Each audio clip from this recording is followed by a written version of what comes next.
Hello. It is Monday, September 25th, 2023, and you're watching the first ever episode of the Dovecote.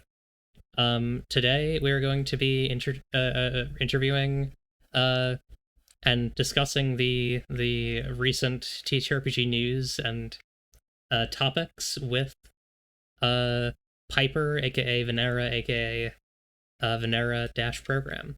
Say hi. Hello. Hell yeah. Um, yeah, so welcome welcome to my little dovecote where funny little TTRPG related messages and inquiries and missives come and we will be, reading them and receiving them. If you would like to, you can send an You have email. a heart of gold. Hi, Incan Don't let them Stories. take it Thank you from for the you. follow. You can send an email to uh darlingdemoneclipse at gmail.com. There you go. Uh, that might be hard to copy, but just try it, okay? Oh, I should um, open the chat.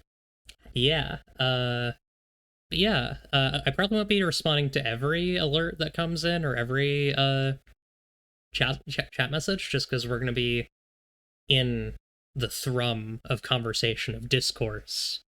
Um, Although, not really discourse. The goal of this, this episode is very much going to be figuring out the tone and the vibe of this show. Um, but the goal is to be nice while also being like critical and kind of having an interest uh in like an indie focus, a focus on indie TTRPGs. But yeah, Piper, tell the audience and tell me a bit about yourself. Oh, wow. Yeah, okay. So I am Piper or Venera or Chase or Anne. I use a lot of names. Um, yeah, I don't, this preferences everybody. Any and all pronouns. Um, you know how it is. I primarily do a lot of things in the not necessarily like uh, in the realm of making tabletop role playing games, but I certainly like am very adjacent, and I technically have made one. Um, and I'm realizing very amusingly, made from, or rather inspired by, one of Eclipse's here. Yeah, I was gonna ask you about that. We'll probably get to that more once I actually. I guess I can ask you about that now. What was so you made a game, Sepulcher of Dreams, which is really really good, by the way. I gave it another read through Thank before you. before this. I love just like the really poetic like elements of it. It's like, I don't know. It's always cool to see a game that's just like so deep, deep in a vibe. Um, Let me actually post it. Yeah, y'all should check out this game. But yeah, what was it? I guess what was the inspiration for this game?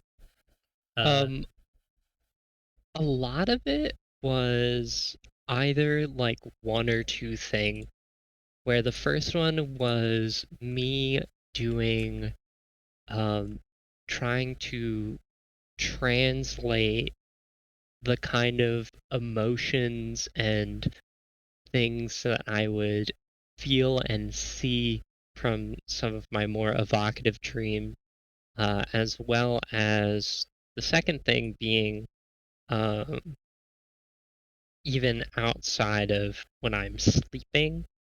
Sometimes I would have, I'm not sure what else to call them other than like waking dreams, things that feel, moments that felt very surreal for me, not necessarily in a positive or negative way. It's sometimes negative. But it the way that these are written is I really wanted to try and put it in a way where I could describe how I was feeling without necessarily making it about the words themselves. Mhm. Do you mind if I Yeah. give a page like a read through so folks know Yeah, what we're you talking can about? put whatever you want from the game on the stream. Hell yeah. Um, we'll read the first. I'll read the first bit. Continuum. City lights and hallways mesh together in my mind. A pathway forward with no goal in sight. Stories surround me in paths forever unknown. Realms where I will never exist. A midnight hand reaches down from out of sight. Its visage a stranger to myself and the world. It stares with eyes that cannot see. It caresses with fingers devoid of life. I am captivated, comforted, and terrified. None more than the other. And then consider, as you wish, describe one of the pathways before you. How many do you see? What is the stranger staring at? How can you tell? Do you continue forward? And it's just, a whole lot of those, and also some really cool, like full size poems, which Mm-hmm. is awesome. Um,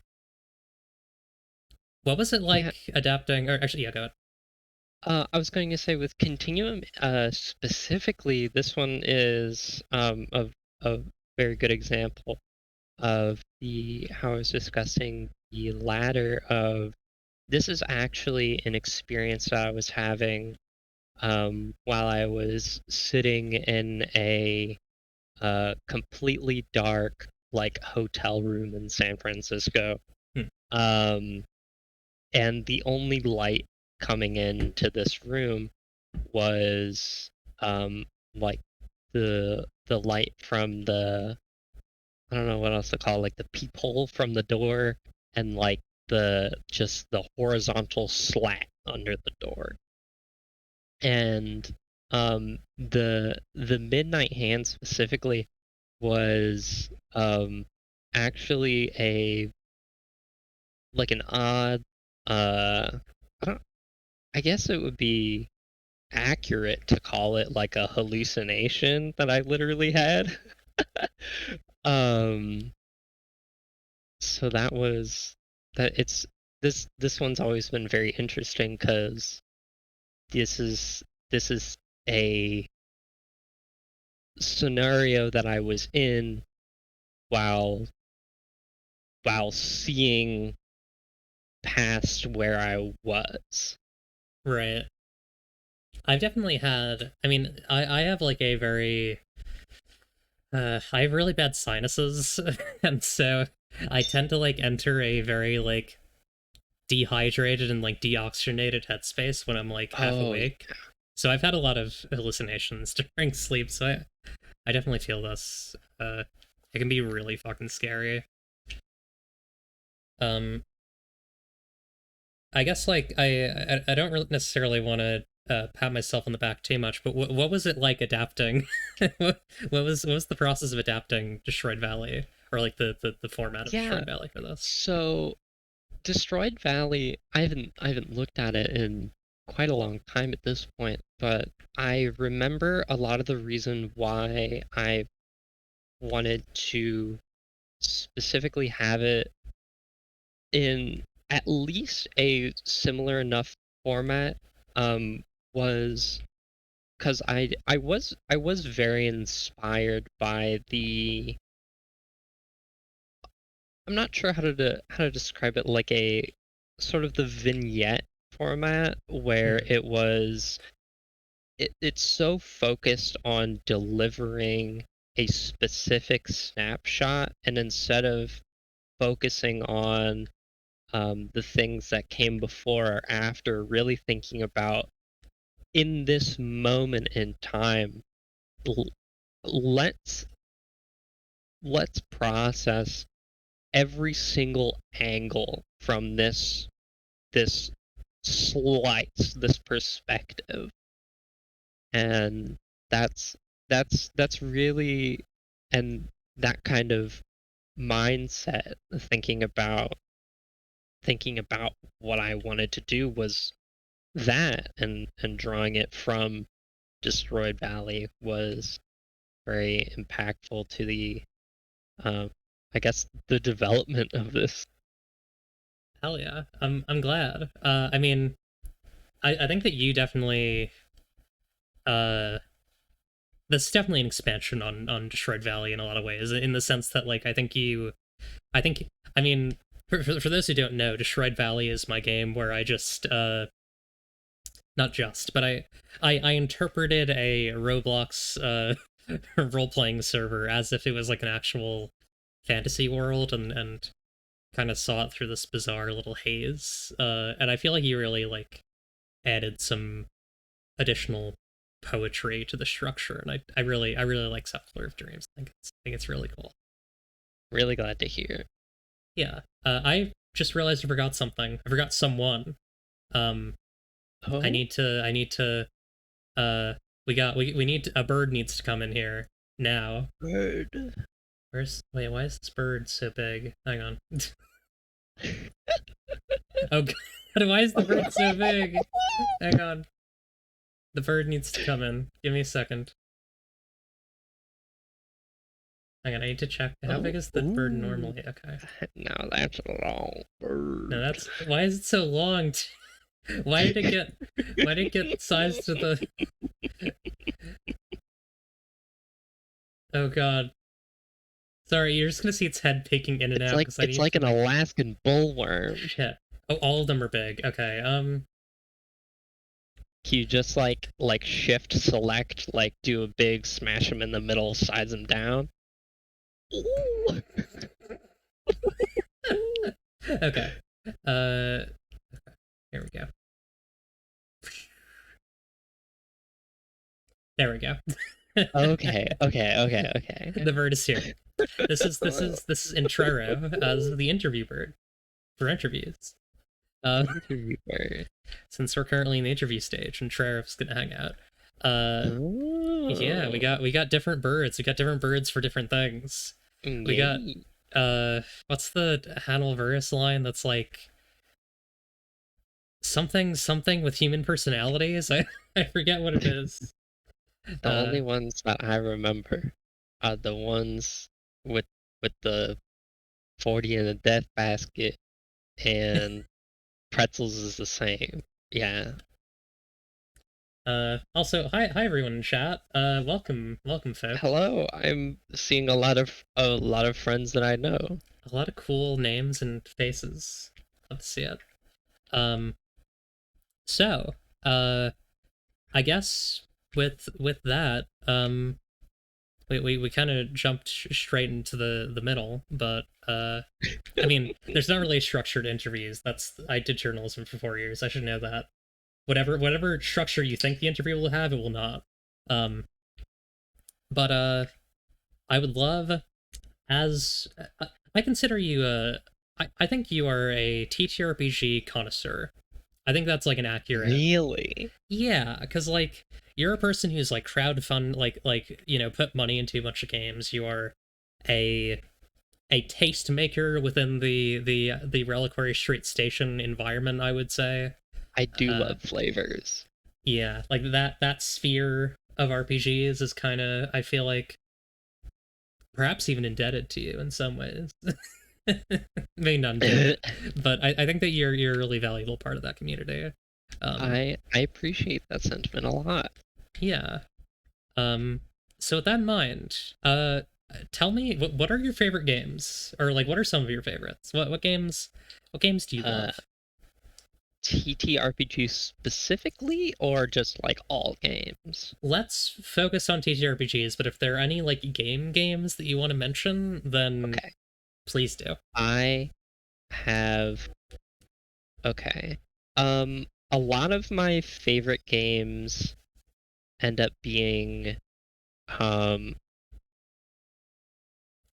I guess I don't know if it's like a visual novel, but Hmm. on my itch page, I have a little thing, uh a list called essential experiences. Let's look it up. The very first thing on that list is I think it I don't know if in my brain, I'm like, do I call it a TTRPG?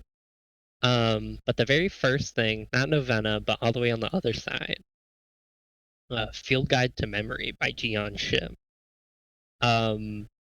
This is really like this is really the thing that kick-started me getting into like the really all like this space.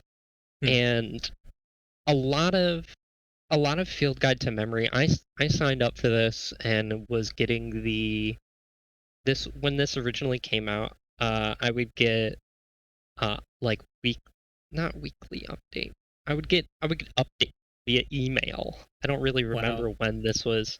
This was like January, February 2021. But this is very much this is also a game that I was playing with a few friends of mine. I got so much out of doing this little experience where it was like not only my first real not really opportunity, but the first time I've really leaned into being a player character and existing in a role-playing space as another individual and being able to not only role play as that individual but produce assorted media as that individual. It was a very formative experience for how I uh, how I started to think about and get into um, like design headspaces with that kind of thing in mind. It looks awesome. Uh, I'll give the summary a quick read for folks. So, Field Guide to Memory is a connected path game about legacy, wonder cryptids, and the vastness of a human life, designed by Jian Shim and Shingen Kor. Your mentor, the beloved and illustrious cryptid researcher Dr. Elizabeth Lee, has been officially declared dead 5 years after she went missing in the field.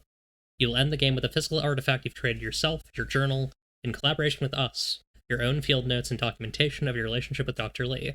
You will continue her legacy. And you're saying that you got this as like a like every once in a Yeah, I while backed this release on email. Kickstarter, and so I was in like I didn't get any like physical ephemera. I don't remember if there was physical ephemera for this. Um, but yeah, I would get actually I'm gonna go in my email see if because Yeah, I have like a folder dedicated to it. it seems like an Yeah, incredible I little would get moment. I would get an email like um one email every day or every other day, skipping weekends. Mhm. And I ultimately got how many emails is this? 21 emails. Wow, Um, because it's a 20-day game, cool to game. my understanding. So, So any others yeah. here that you'd really like to point out? Um, I really like um, and I I always find myself going back to, and it's not uh a TTRPG, but Leave Oma by Florian Veltman.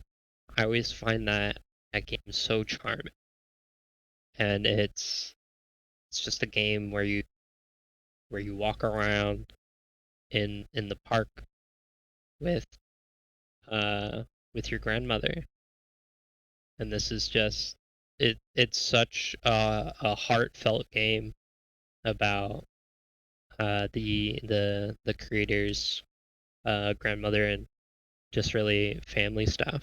Hmm. Duck likes It's this game. very short. It's very short. I do see that. I always love one thing that I love more than introducing people to games that I like is meeting other people and them already knowing the game that I like. Yeah. It looks good. I have it. I have it 3 times. I should play it You three have it 3 times. times. Yeah, looks good.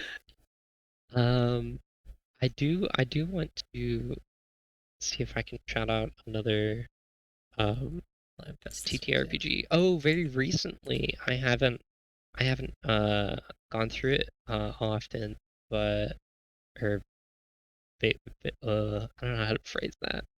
I haven't gone through it very much, Yeah. but I've been very obsessed with a TTRPG called The Wizards in the Waste. Is it on here? It is on. Let's see. It's the second one.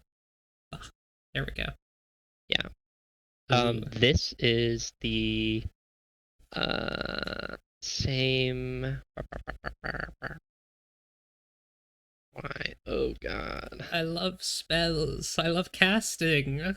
Yeah, this is the same person that made Dot Dungeon Oh, okay. and Nerves Issue 1 and also, by the way, Nerves Issue 1, very good. TTRPG zine. I have only read some of it, but it's great. I also Neat. just got Lil Collie in the mail um like last month. Yeah. Hell I've yeah. I've been very interested in Wizards in the Wastes. This does look cool. There are cities and villages, what we call civilization. Then there are the wastes beyond, where the witches and wizards hide. Kings and queens lead armies of flying war machines against each other from the safety of their castles, bombing countrysides into ashy echoes. Soldiers with rifles and bayonets guide tanks down village streets, ready for war. This is the backdrop for the world, where spellcasters hone their craft, probe the wastes, and try to make a difference before the corruption creates monsters of them all. Hell yeah. I love lists. I love to tick off a little thing. That's awesome to Yeah, me. the thing that really drew me into this was the fact that and I don't really have a better word like phrase for it. Um, what is it? I really enjoyed that there was in this God, how do you there is a medium of which you use some sort of outside media to source from your assorted magic. So like you can pick like a book, and it's like, all right, you're using that as the source in like a uh like a what is it? You can like pick stuff from the book and you can make spells out of the book, or you can pick stuff from like a picture and you can make spells from a picture. It's like That's okay, fun. that's cool. Like I haven't gone very far into this. I was just very enamored by some of the system. Yeah, it looks like there's definitely a visual element to it. That's neat. Seems cool. Yeah, Um, God, yeah. If I had the design chops to have stuff like this, where it's like a map of upgrades, that would be ideal. That sounds really fun. Hell yeah. yeah. There's a lot there. There's a lot there. Yeah. Um, I guess the next question is kind of similar. So, I guess are there any like games that distinct from the ones that you already mentioned that are inspiring for you or like inspire your work? Yes. Very recently, and by recently I mean like late last year, I uh ran across this game that you might have seen me share in like Crowley's thread, called SSSM in the Shadow of Jupiter. That's also on itch. It is I do recommend reading content warnings for anyone that wants to play it. It is made in a custom engine called the Jupiter engine. Also on the account Domino Club. Domino Club just releases so much stuff. It's the same engine used in the Ouroboros incident, and it's very what do you call those kind of game, like like how like how Dracula is, like the book, where it's based Uh, off of um Trying to think, like an adaptation. no, like how the original book is like built from journals and like letters, stuff like that. Oh, epistolary. Yeah, epistolary. So this is an epistolary, I guess you could call it visual novel. Hmm. Um, Focused on like developments in really developments in science and space exploration, and a lot more. Um, can I curse on your show? Is that a dumb Yes, you can question? curse. Yeah, a lot of other fucking random, just gross thing. Awesome. Um, and then uh there's a tragedy at some point in here. It's a lot less focused on individual characters and focused on um this frankly really fucked up future world. Neat. And this has been really inspiring for me lately as a source of like how you can tell stories without really using specific characters, which is a thing that I tend to resonate more with. Is with surprise, surprise, with settings instead of specific stories. But yeah, It's made by Glupch Ito, which is yeah, awesome. Cheeto. Um, by the way, when you asked if you could curse, I should have said we can say whatever the hell we want here. Um, yeah, hell yeah, that looks cool. Um, what? Yeah. Yeah. I want to ask you some. I want to ask you some personal questions, and Okay. these are gonna get pretty intense. I'm Okay. kidding. I'm kidding. I'm kidding. He's like, I I'm ready for it, but like, uh okay. I mean, they're not really personal questions. I mean, they're personal questions. They're just not very intense. But I do want to know. Okay, your itch URL Yes, hyperplaid.net is really good. I've done that. How and why did you get that? Um, because I wanted to get a new domain. That's Um, awesome. and I was like, oh, I already, because my diary thread box at the time. Actually, no, I don't think it was called Paper Plant, but I just really like the vibes of things being called Paper Plant. I like Hyper And Planet. so that was really just, oh yeah, I sure can do that. Hell yeah. Uh, and then your icon on Twitter is Morshu. It is. Can you explain? It's more shoe. He's Awesome. he's flipping you off. Let me see if I can find you the full image. Yeah, get me a picture and I'll put it on the stream. Here. Oh god, I have to sift through. Ooh. uh, Where have you gone? so for clarity about the birds, the birds represent the three parts of the show. There's a news bird and a email bird who have not shown up yet.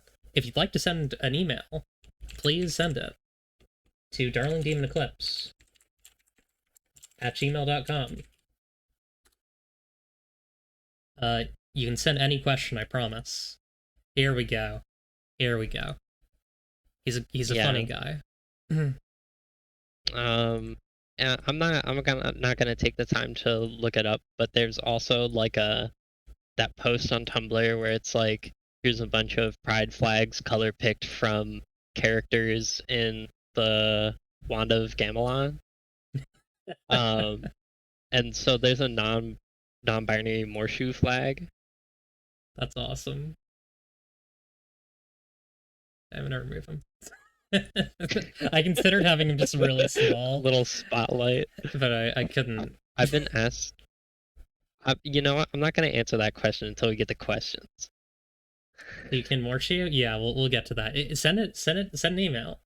You can ask in an email. Bitch.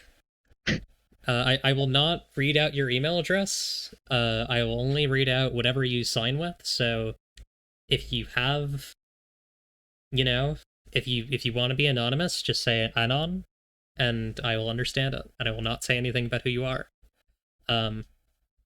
Anyways, back to tabletop role playing games. Back to TTRPGs. Yes. What? I'll ask this as one question. What Okay. games and trends are you like the most excited for in the TTRPG scene? Interesting. I'm not that familiar with trend, which is a thing that I've noticed recently, where like people, you know that this is a hell of a tangent. You know that that I think it's New York Times, that New York Times game Connections that people post about sometimes. No. Oh, fuck. Anyways, so some people in Reliquary made like a TTRPG version of Connection, and I was like, oh, that's cool. I like Connections sometimes. Half the time it's designed not great. But I went on there and I was like, I recognize maybe 3 to 5 out of the 20 TTRPGs on here. That's fair. But as for like trend, it's like, to me, I've never really seen trends in things because everyone, I mean, to me, everyone's making everything at like whatever they want. Right. And so, I mean, I just really like the fact that more people are making more things. Yeah. I do like how people are using, SSSM in the Shadow of Jupiter. I really like how people are telling, I guess, story formats in different mediums, where people are able to kind of I haven't played very many of them, but I am very, I don't know how else to phrase this. I'm very attracted to walking simulators. Hmm. And I feel like if somebody's tabletop role-playing game makes me feel like I'm playing a walking simulator, there you go. Yeah, like it's exploring the form. Yeah. Yeah. See, for me, it's honestly the main trend that I like is just I like how much gay sex is in the games these days. Yeah. Oh, yeah, that was just like so just obvious in my head. Yeah. And I was just like, no. I feel like it's been like an explosion. Like there's like so much sexuality in like RPGs these days, and it's awesome. Like especially like really indie shit. We love to see Shout it. out to Sapphic World. Shout out to Shout out to Euphoria, made by my friend Lilith. Shout out to to Change by Duck. Shout out to Werewolves Inside Me by Sasha. Oh yeah, that one was also on my essential experience. It was. I did a read Inside. through recently of Werewolves Inside Me on stream, and it was awesome. So much fun. Apparently you can just do that. You can just read sex on the stream. You think our That's DM so would put gay sex? interesting. Do you play D&D? I currently do, yes. How is that? How is that? Yeah, Also, drink water Um. Oh, if you have it. I have, but I'll drink more just for you. Awesome. Um. I mean, yeah. I mean, it's D&D. I mean, I really the thing that I the the main reason I have been in D&D campaigns is because uh n- no one just knows about I don't the people that I play D&D with aren't people that are familiar with enough other tabletop role playing games to get enough people together and reasonably suggest something other than D&D. Um so it ends up really being a happenstance situation. I Yeah, guess technically I'm also playing um no, no, wait, yeah. I'm technically also playing Lancer. Lancer is always a good time. Lancer's fun. I actually, well, Yeah, I mean, Lancer seems fun. I still haven't played it. I probably will so good. soon. My friend Six loves Lancer. The Um, numbers are juicy. they seem juicy. I have been in a very similar spot to you, where it's like these are my groups. They play D&D. Like, there's Yeah, no real getting out of that. And you it's like know, I figure out what I want from the system, and I make sure that I'm having fun at the end of the day. yeah, I think the most important part of D&D is that once the session is done, uh, the most harm mitigation you can do from playing D&D is to not then go online and tell people why your D&D game is awesome and normal and God, acceptable. Um, but yeah, I've been there. I've also received money for running D&D, so you I know, mean, hey, I feel like that's a little bit of a different story. yeah, that's the last time I played D&D, and I can't see myself doing it again, except for Baldur's Gate 3. 'Cause that's a video game. Oh yeah, I mean, Baldur's, I've I have been kind of in it with that game recently, Yeah, but I've played it the least out of people around me that have played it. I have been streaming it very somewhat slowly. I just beat Act 2, so I'm in Act 3 now. I'm enjoying it. I have not finished Act 1. Nice. I mean, we all got our I do, paces. well, I do know a lot of things that happen in Act 2 and Act 3 because I just watch my friends play it. That's fair. You know, So, that's allowed. Um, it's also I don't know how there's I'm not going to stay on this tangent for too long, yeah, but good. I am so obsessed with Baldur's Gate 3 as through the lens of an MMORPG, um, more specifically in the way that the world is designed in such a way that there is just zones, Right, and it really feels like it took me a while to figure it out. But when I play Baldur's Gate 3, I have the most fun thinking about it like I'm playing Guild Wars 2. right, yeah. That's Divinity 2 had that too, where it's like you have leveled zones with like different themes. Right. Um, I feel like Act 2 doesn't go into that as much, but yeah, Act 1 is definitely very zone heavy. Although even Act 2 has like the underground spots and stuff, and Moonrise Yeah. Tower in the last flight in. Um, good game. It's a good game based around a bad game. and They did they did a good job fixing some shit that's bad. yeah, I feel like they also leaned into some like it's a shame because like I want to be like they did the best that they could do, but they also lean into some stuff they didn't have to, like the goblin shit. Yeah. Um, Yeah. Yeah, that was a little like, in this world, goblins must be respected. I promise. Yeah. Uh, yeah. Yeah. Uh, Are there any things that you want to talk about on here? Are there any things that have been burning in the back of your mind that you're like, when I get interviewed, I need to say this, this, and this. I need to talk about this thing. N- I don't think so actually, because a lot of the time, as much as I really like answering questions, just because I'll talk about anything if you want me to talk about it. Yeah. Um, but I have, let's see, do do do do. Oh, I'm actually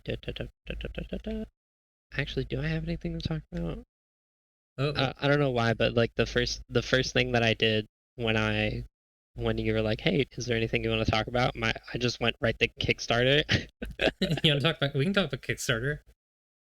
um, well, I'm just like looking at the stuff that's on here. Oh, Oh right. my God, The new, yeah, there is new stuff about Kickstarter. We should probably save that. there there is there is a this is really just gonna say what kind of person I am. On Kickstarter, my favorite thing that I've ever backed, Yeah. and we'll talk about more about Kickstarter later once we get to that topic. But the my favorite thing that I've ever backed on there is a project called the New Geological Map for Karioi Volcano, New Zealand. News, yeah. Uh, Let's see if I can find that. and I sent you the link for it, Oh, okay, thank you. and it's just this guy who is known for making extremely, and I mean it, like impeccably detailed geological maps. And he's like, I'm going to make a geological map for this entire volcanic region. Wow. And yeah, That's awesome. if you scroll down, yeah, Whoa. that I don't know. How do you get like a full res of that? Hang on, I can probably get it. Shit. That's hang on. Gialdia Perungia. Gialdia Volcano. Let's see if I can find that. Uh I'm not too worried about it, but it's like, I want to find yeah, it. What's this it's guy's name? I'm so interested in this. It's very cool. I But yeah, think this has elements of it. Well, this is the guy. yeah, that's the guy. You know, STEM people with their low res pictures. I don't know. Um, I'm not gonna Um, dig for it now, but I'll send you some very high resolution images that I have on my computer. hell yeah. Actually, I was curious. I forgot to ask this. Are you working on anything right now? I am. Tell me about it. I am working on uh two things right now. I am working on my itch page. I am working on Become Dirt, which is a uh 3D, essentially visual novel, Hmm. um where you are a member of a family that uh has magic that is passed through like generations, and it's just a it's hard to explain what the story is without like giving away what the rest of the game is, but it's an exploration. I guess yeah, it is technically a horror game. I just completely mulled over that. um it's a horror game slash visual novel kind of thing, uh exploring that setting. We recently released that E3 teaser trailer Oh, at sick. Shout out to E3 2023. That was last week. Every single game in that showcase, I highly recommend. I Um, I know this yeah. is very sad. I should have watched the entire E3. I skipped to the two trailers I wanted to watch. I skipped to Dread Delusion and Lunessa because Oh, I those were the yeah. two that easily had the most like. Oh. Yeah. Well, because I don't do horror, but I do like fantasy horror. So Oh yeah. that's kind of my zone. This looks really cool though. Yeah, we've those screenshots are old. Oh, here's the E3 teaser. Hang on. Yeah. Oh, we don't have to watch the whole thing. I want to show at least a little bit of it just so you can see kind of the visual fidelity. Yeah. It's real dark. Real dark. I'm going through and we're working on getting a new demo out. The current one has like a few like minor bugs and um just like quality of life stuff. And yeah, Hell working yeah. on a new demo for that. I don't have a exact release date, but it's going along good. Become dirt Um, today. Or another become day if you want to. yeah, we're currently working on the thing that makes you dirt. Hell yeah. I'm made dirt instantly. My bones they twist into mounds of soil. Um Um, yeah. The other thing that I'm working on, uh, a little bit of an exclusive for your stream actually. oh. Outside of like two people that I've told about. I am working on, I don't know what else to call it other than like a setting guide. Um, not in really the same, not as much in the same vein as Sepulcher, but more of a traditional setting guide. Um, it's a tentative name, but I think I'm going to call it Edwin's Arcanum. Um, and that's yeah, it's going to be technically setting guides, but it's going to be a book, and it's going to have how many do I have in there? 6. Oh God. Uh, Sorry. I've got Sorry about this bit that I'm doing. no, it's 5. Okay. Five. 5. The five of what? Um, 5 setting. Five setting. Okay. 5 setting. Awesome. Um, and that's going to be very heavily inspired. Well, it's the original concept and a character that will be present in all of the settings is very heavily inspired by a story called Beat by Beat by my friend Emma Shannon. Um, and that where can you find that? Uh,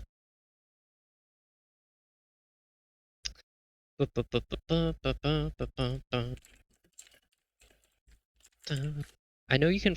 I can get you a link to that, Okay. but I am ever since they originally showed me the first draft of that story like 3 years ago. I was like, this is phenomenal. And Okay. then he went on to make a new draft of it, go through it, and win uh, a Penn Robert J. Dow Prize for it. Very cool. That sounds awesome. Both that and the thing they're working on sound very cool. Yeah, Keep an eye out for Edwin's Arcanum. very very exciting. I'm I'm always milling on that project, even though I don't have like anything to show for it other than technically, if you dig hard enough on my Spotify, there's playlists. Always rotating. I have, hey, in case you didn't know, I have so many playlists. It is a pastime of me making playlists. See, I had more, but they all got burnt in the. Actually, I was able to transfer a couple of them over, but many of my playlists got burnt in the Spotify fire. Oh, I thought you were about to say the 8 tracks. uh, No, no, they got destroyed in the great Spotify flame of Joe Rogan T7. Uh, God. yeah, I love playlists too. I love music. What sort of music do you listen to? Um, I typically listen to a lot of ambient music, and I Ooh, listen to a lot of like dream pop. Um, I very recently, and well, kind of in general, I've been listening a lot to George Clanton's new album, Ooh Rap Ah Ya. hmm, Um, Slide by George Clanton is one of my favorite albums. Um, I Yeah, generally I'm listening to ambient music. I've been listening to a lot of like 80s pop music recently. fun. Um Also listening to like some 90s. It's not I don't know what to call it other than like ambient music. It's like slower stuff. Like whatever spiritualized and like codeine are considered. I love These are spiritualized. They're Yeah. fucking awesome. Um, I listen to a lot of Chihei Hatakeyama. Um, Very so good. Um, yeah. Sick. I guess Um, I well, I guess I could technically just look at what I've been. I release a playlist every month. oh, that's awesome. I didn't even Um, know about that. yeah, I release a playlist every month of a song that I share every single day.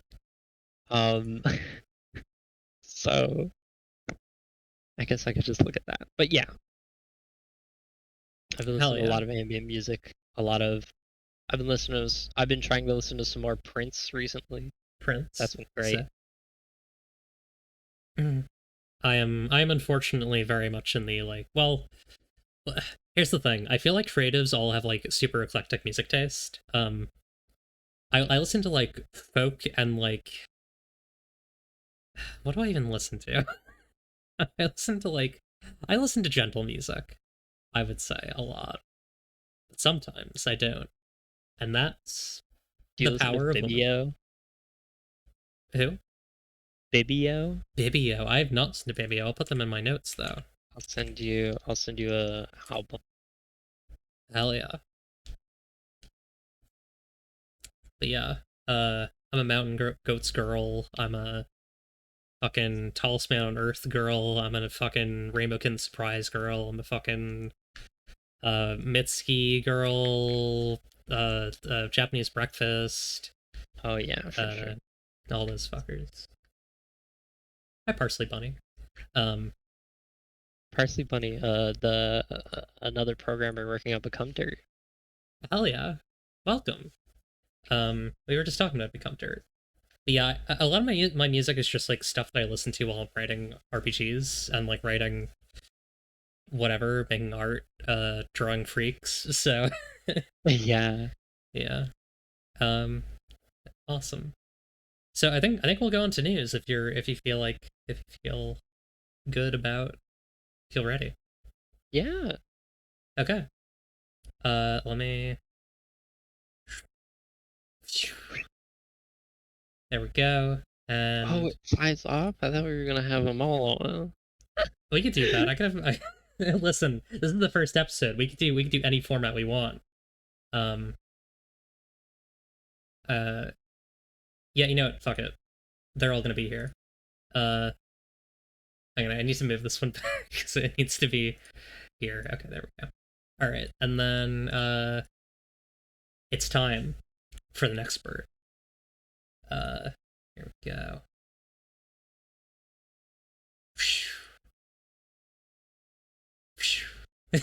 This is Cordus, the the warrior who has been from the TTRPG battlefields and is bringing us the news from the field, the news from the front line.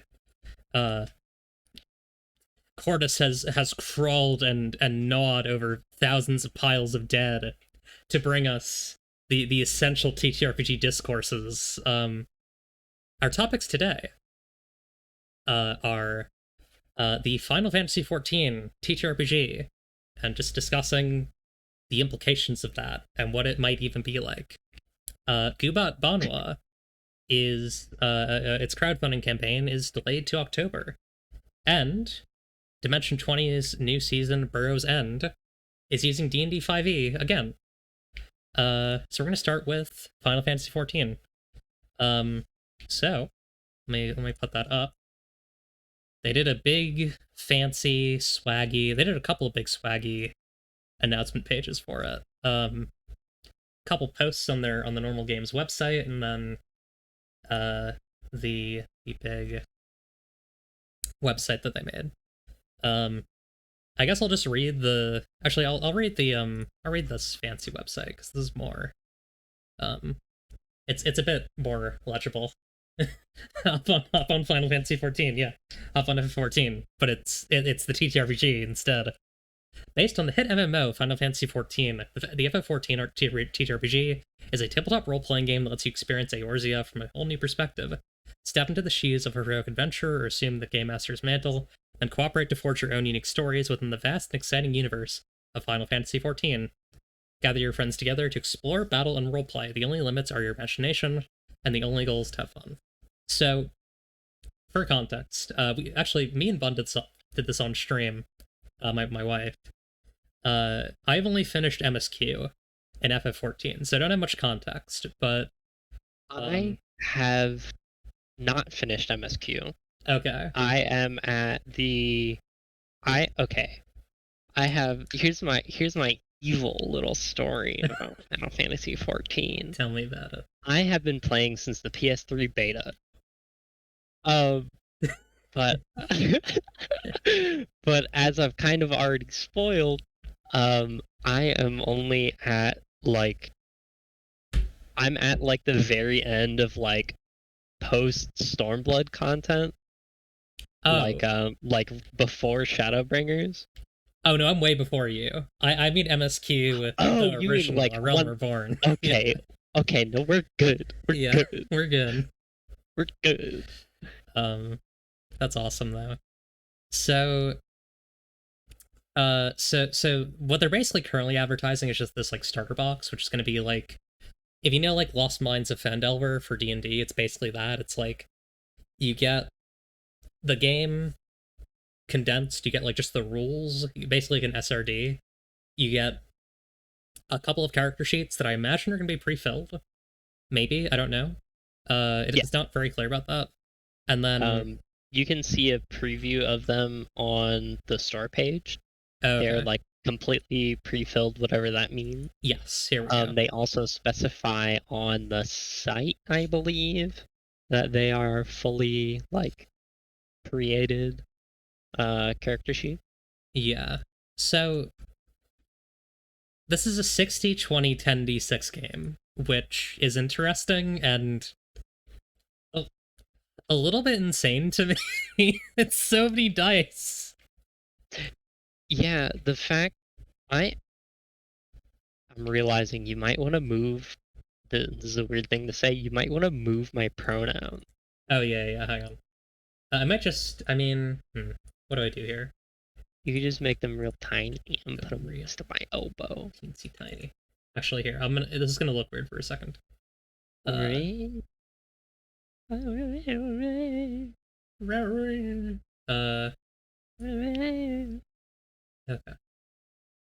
Big. All right, I think that's fine for now. Yeah. Okay. Now, I'm not sure if that's 60-20 and 10d6 to play the game, or 1d20 and... No, because how would these be split? I think this is just a thing where it's you can have a GM... Well, how many people? Yeah, it's players 3 to 5, recommended for 5 players.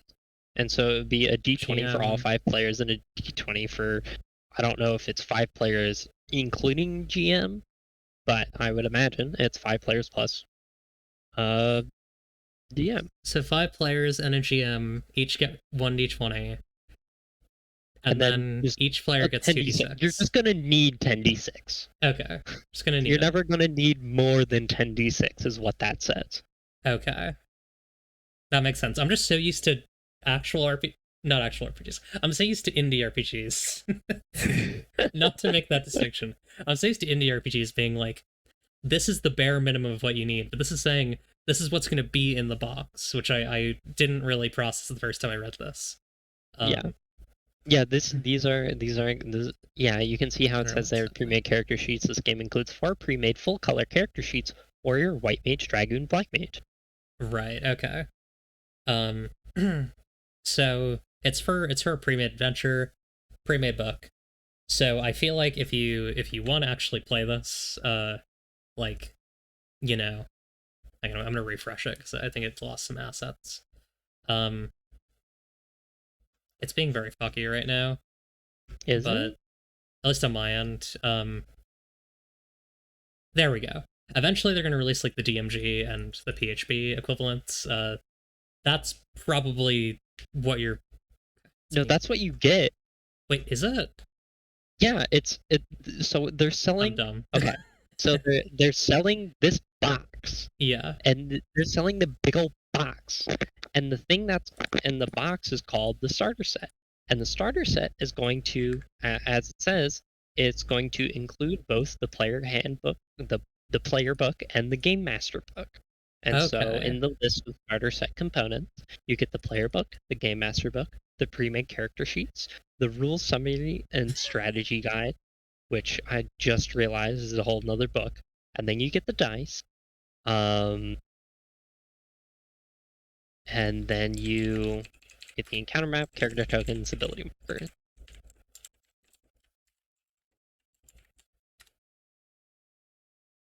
Yeah. Sorry. I need to work my reading comprehension. So, yeah. So it is just my reading comprehension. Don't worry. This is simply the book. This is you get the box, you get the things. That's yeah. I mean, listen, it's better than 5e, where it's like you get Lost Mines of Fendelver, and then you have to get all the other shit. And I'm so, and this is you told me about this, and I was looking at this for the next like 2 to 3 hours. You were like, hey, we're gonna talk about the Final Fantasy 14 TTRPG, and we're gonna talk about Guba Banwa, and then later on, you were like, hey, we're gonna talk about this other thing. And I was like, I'm going to extract every single piece of information I can get out of every single link that they have online. Yeah. So I have a few things to say, but I would like you to make whatever points you have first, because I feel like I'm gonna have a lot. I'll do my fucking Bill Maher new rules for FF14 TTRPG, and then I can turn to the round table. Sorry, this is not related to FF14. That's such like an antisocial format for a show. Like the host talks about their opinion for like 40 minutes, and then they turn to their guests and they're like, "What do you think?" And it better be what I think, or else like you're gone. Anyways, that is very Bill Maher. It is very Bill Maher. I don't know if I have strong feelings about it yet. I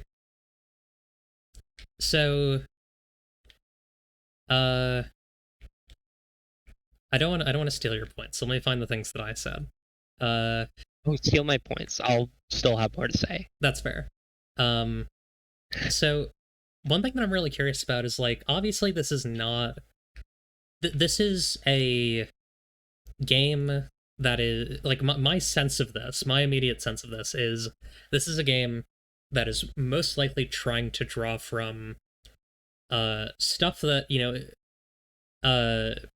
mechanics and ideas that like the general TTRPG playing sphere will be familiar with. I think the D20 kind of indicates that to me.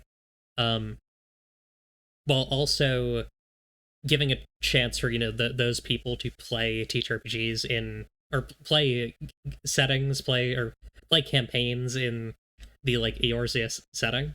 Um, and I'm curious what a version of this would look like that's like just built entirely around simulating the experience of playing Final Fantasy XIV. Not even like the mechanics of it, not even in the way that like some people make like Fire Emblem RPGs, but like the actual like going to dungeons, doing raids. Like I'm curious what that would look like. But also this looks interesting. I'm like curious about it. I'm very glad this is not a Kickstarter. Um, Oh yeah. like Squeenix has enough money to do this, and I'm glad that they realized that and are actually just putting their own fucking money behind it. Um, and it's like relatively inexpensive for, For what you're getting, yeah, I was about to say that. I feel like comparative to it really depends on, I don't know how big those books are.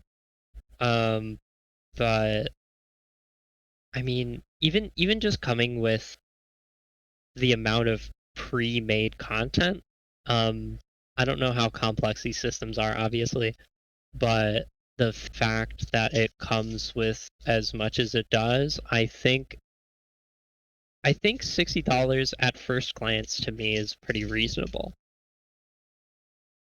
And I feel like also as a company, Square Enix is known as a uh, AAA organization that is known for releasing $60 products. yeah, like this is a hell. You could probably buy dice that are more expensive than this. Uh, Oh, for sure. like getting custom dice. I mean, these are they're not fancy. They're not fucking Star Wars FFG, but it's like you got the Yeah, little MSQ icon for they're cute. crits. Yeah, I like them. I also noticed that they're uh I don't know if this is an especially I can't call them smart for doing this, but I do appreciate that the way that their dice are designed is for readability. Yeah. I thought you were about to just say the thing that I just realized, which is tank DPS support DPS. Are they? Yeah, blue, red, green. Blue, red, green, red. Blue? Blue? Is that the structure of it for FF14? It's usually like blue is tank, green is healer, red is DPS. They also have a black die and a white die. Light and dark. Beautiful. Yeah, it's I don't it's that it just reminds me of like the kind of dice that I would get in a board game that I bought in 2007. Yeah, that is maybe my one issue. I mean, as you said, they are kind of more accessible, but like, if I had one complaint, it's that these are kind of ugly dice colors. They They're not very flavorful, yeah. but also, I mean, I have clear white ones that I use all the time because they just look swaggy. Like they're cool. Yeah, I think it's cute they put the little like I don't know if there's a name for the little circle logo. Like eclipse. Hey, that's me. Hey, that's you. Awesome. Um, I what feel else is like we there just to? had a little radio moment. Yeah. Um uh I noticed the playtime it just says minimum 2 hours, Hmm.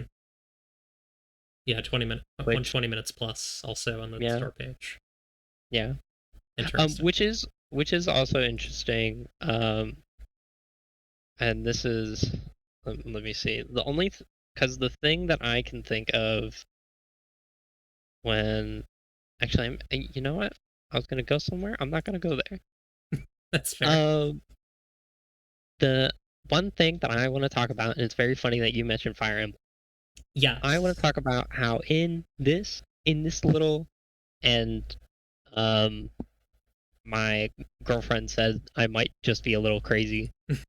um in the preview page for the store, we can see this dinky little map in the bottom right here. Yeah, no. And it sure does look like a little preview thing. But this is wow, look at that. Oh, that's so good. And if the pawns come to battle. This battle of my transgender spells. If the map is literally what is that, like 8 by 8? Yeah. If the map is like 8 by 8, I'm like, what kind of like Vandal Hearts ass Fire Emblem TTRPG are you doing? Well, these are tiles, right? Like, I imagine this is like a road, Right. and then you can like. So that was the thing I somehow didn't think about. Is I was like, these are all little maps. I was like, damn, that's a really small map. God, I know. I mean, But no, they're probably just tiles. Yeah, like you probably stick these together to form like an environment, and then I'm curious. Like, these are definitely like wilderness. I'm curious if like, as I mentioned, like dungeons earlier. Like that seems like an essential dungeons and raids. Like, you know, underground places that you can explore. I'm curious how much of that there will be in the game. Yeah, or if they're set up more like guild hests. Yeah, that seems likely. Actually, I feel like guild hests would be a thing. Maybe. Yeah, I didn't think about that until now, and now I'm like, yeah, that actually. Yeah. I'm very curious. Also, like, there's so much like in Final Fantasy 14. It's immediately like you are the crystal one. I forget what I don't even remember the flavor of anything in that game. Warrior of Light. Warrior of Light. Yeah. So I'm curious like how much that'll be kind of a factor. Like, will you all be playing Warriors of Light, or is this just going to be like you are a party of adventurers in the world of Eorzea? Yeah, because there is a lot of normal people in Eorzea. Yeah. Even though every single player character in Final Fantasy XIV is a Warrior of Light, there is still plenty of people of all like varying skill levels that are just present in the game. Like I think one of the biggest examples of this is like the whole environment surrounding the Kurthus Highlands and like Ishgard, and how there's explicitly like there's entire armies of people, and none of those people are the Warrior of Light. Right. And so right. And so you can it's really normal to just be a guy. And so you're probably just a guy. I'm realizing things about this stuff. Yeah. So, okay, so a couple things. These look like Garlean machines. Maybe? Oh, they do. They do. Which makes me think it's like going to be maybe have some my like God, higher power levels. I hope it's not where you're. Oh no, I thought we were about to go into like a. I hope we're not doing some weird stuff with Garlemald. No, I imagine they're gonna be bad guys, right? Right. And then also, as they are in the game, you have a tank, you have a healer, or a tank support, 2 DPS sheets, which is interesting. I see the limit break icon. Yeah, there's just like there's icons for all your abilities. There's like big ability descriptions. It looks like stat lists, like stat lines. It is interesting to be like, I think that a thing that TTRPGs have been getting away from recently, or at least like a lot of indie fantasy games I've seen recently have gotten away from the class makeup. Yeah.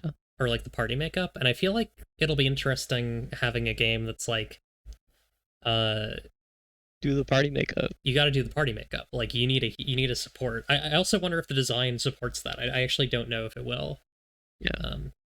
It's an interesting and thought. I don't know why, but the first thing I thought of when you said party makeup, I was trying to think of the last tabletop game that I played where it like enforced a party makeup, and I think it would have to be 5 Minute Dungeon. I mean, oh yeah, yeah, yeah. Yeah, where it's very much like, no, you only one person can be this, and you must have everybody be different ones. Yeah. Well, I think like a lot of games with playbooks tend to enforce that to some degree. Um, but usually it's Yeah, also like, that's the fair assessment. yeah. Usually it's also like with playbook based games, it tends to be like everyone plays one, like only one person can play each of these because it doesn't really matter what the makeup of the party is. While like in D&D, if you have a party of like 4 monks, you're gonna be fucked on certain things. Yeah, Compared to having like a party of, I don't know, like you're playing Fellowship and you have like the construct, the dwarf, and the tinker, and it's like all kind of iron based playbooks. Sorry, I'm getting very in depth about Fellowship now, but the point is like you can have in like a PBTA or something, you can have playbooks that have similar mechanics or similar stuff without being screwed because like they have more flexibility in other areas. So I'm curious how much that'll be present here, or if they'll really lean into the like kind of rigidity that you see in like FF14 and you know more, I guess, more OSRE games in some ways. Like, yeah, yeah, that makes me realize like how much of this is going to be comparable to what you would find in a, and I'm not gonna get this game title wrong, and what you would find in a Gloomhaven scenario, right, yeah, where it's like, as the, well, I guess you have the fact that I kind of answered my own question. The fact that there's a game master book probably means that there is um, role playing elements, because it is marketed as a tabletop role playing game. So it's probably not going to be, at least there's going to exist mechanics that are outside of um, just having a I'm gonna I'm not gonna get it wrong, a Gloomhaven scenario. yeah.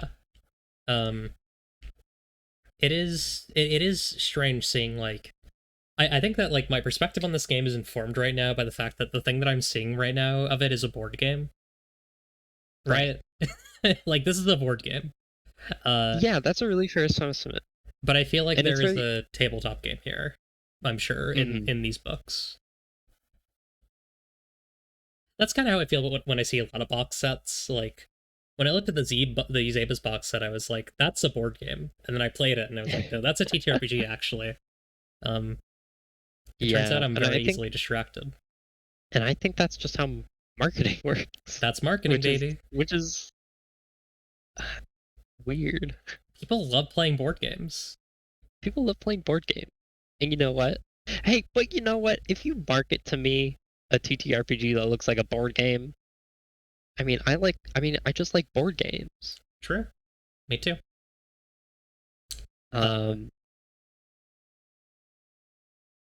there will probably be some board game discussion next week, but not this week because we had too many stories. There's strangely a lot of things happening in TTRPGs the week that I decided to start doing this. There's also the Obu Bobu Jobo or whatever it's called that we need to talk excuse about. me? The Ghibli-esque D&D supplement Oh, with the Wired article. I'm going to talk about it next week. okay, I don't know anything about that. Yeah. I'm so disconnected from news, you're making me realize. Yeah, it's awesome. And then there's Yeah. also the terraforming Mars stuff, which I'll talk about next week with my next guest. Yeah. So I I have one more thing on yes, the hit me with topic the of this. thoughts. Um, so, and I've written this down in our notes. Spoiler alert, we have notes. Yes. Um, as if I'm very personally interested in the fact that um I went on because I wanted to get everything from this press release. I went on the Japanese site and I read through that entire thing and I read through the entire Japanese store page. And I noticed that in Japanese and not in English, they describe this setting as being part of Reborn Eorzea, which is like ultimately like the phrasing is like nothing. Um, but in the in the narrative context of Eorzea, it makes me think about it because of how like all of the stuff surrounding the fact that the world is built around the calamities that have occurred. And so it's at at like face value, that's probably them being like, yes, this takes place in the Eorzea you know from A Realm Reborn. Yeah. Um, but this is just me being like putting pins on the pin board, like this could mean something else. It seems more likely that it would be a reborn Eorzea. Making Right. it not be a reborn Eorzea would be like It'd if be yeah. I'm gonna it would be weird. It would be weird if they didn't do Realm Reborn Heroes yet. It would be like if Star Wars FFG Scum and Villainy came out and it was like, no, you have to play in the prequel era. God. um yeah. That is an interesting thought though. I do definitely agree. Yeah. Intriguing. It's nice that for fucking once, we're getting the same Japanese and English version of like a teacher RPG adaptation of a big Japanese RPG looks at Dark Ye- Souls. oh my God, I read through me and Polly were reading through the Dark Souls RPG in Ugh. voice chat once and we were just like, "Oh my God." The good one or the bad one? It was something. The English one, right? Yeah, it was English. Okay. The like D&D. Yeah. Yeah. There is a Japanese one which is supposed to be very good and not D&D. Oh, Very interesting. okay. It seemed like that's what you were getting at. Yes. Uh cool. Cool. We love to talk about Final Fantasy 14. Um if I personally were to try to make a Final Fantasy 14 teacher RPG, I you could I would sooner uh uh I would sooner fall from a very high but non-lethal height. It seems impossible. It seems very difficult. It is a fun thought experiment though. Um hell yeah. Next Yeah. story. Next story.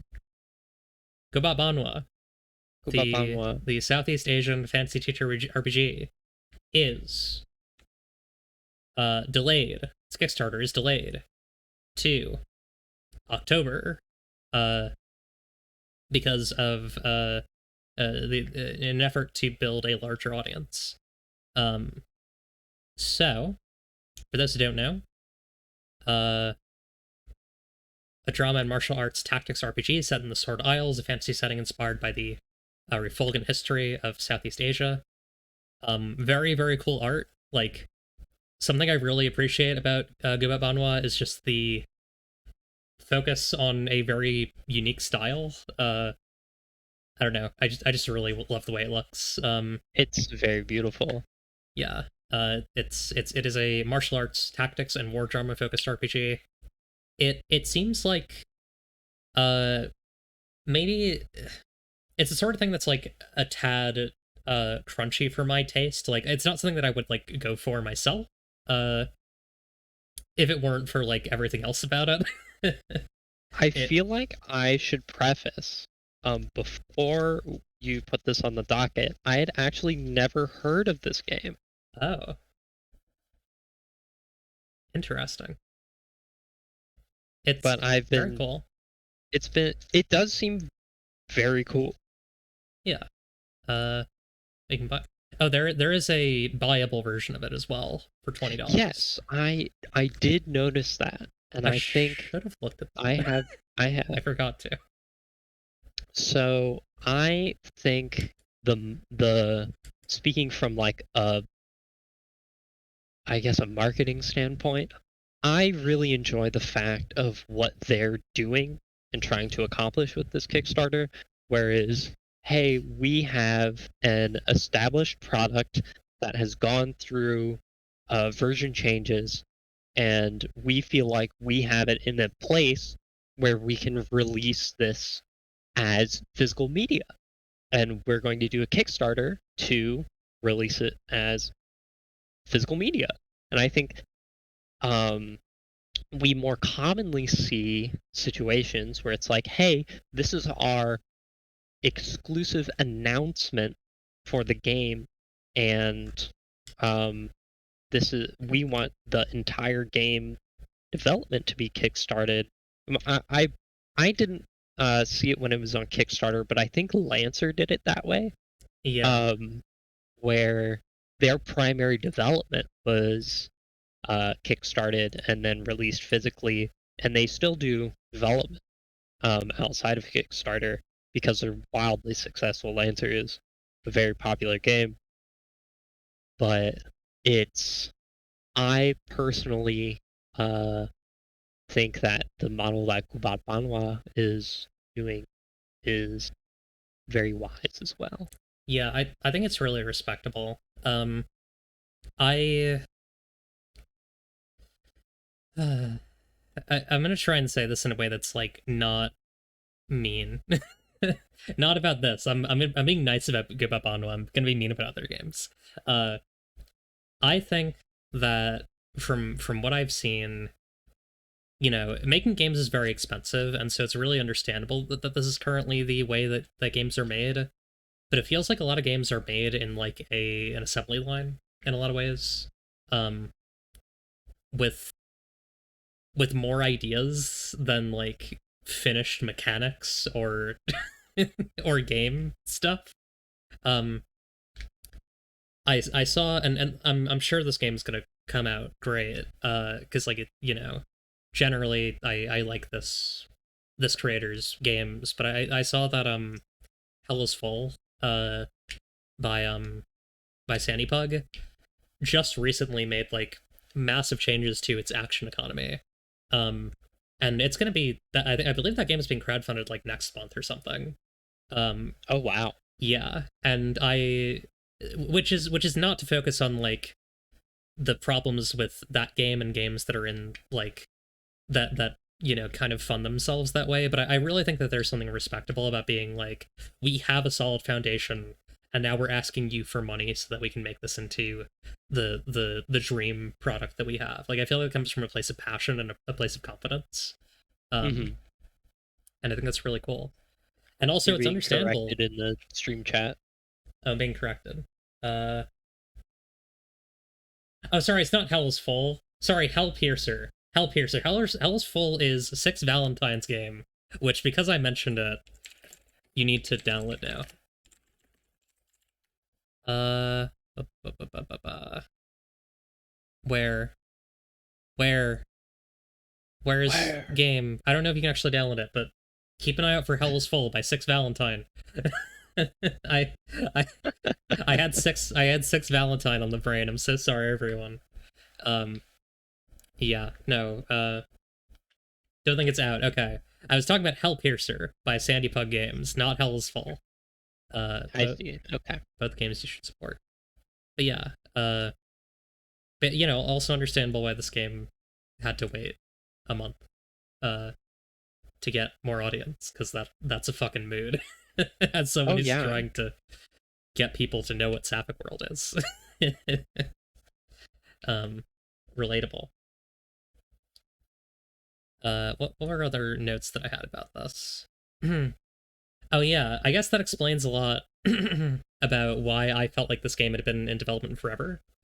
Um, because I've seen this game around for so long, and I guess it makes sense that they're kickstarting physically now. Um, and let me say,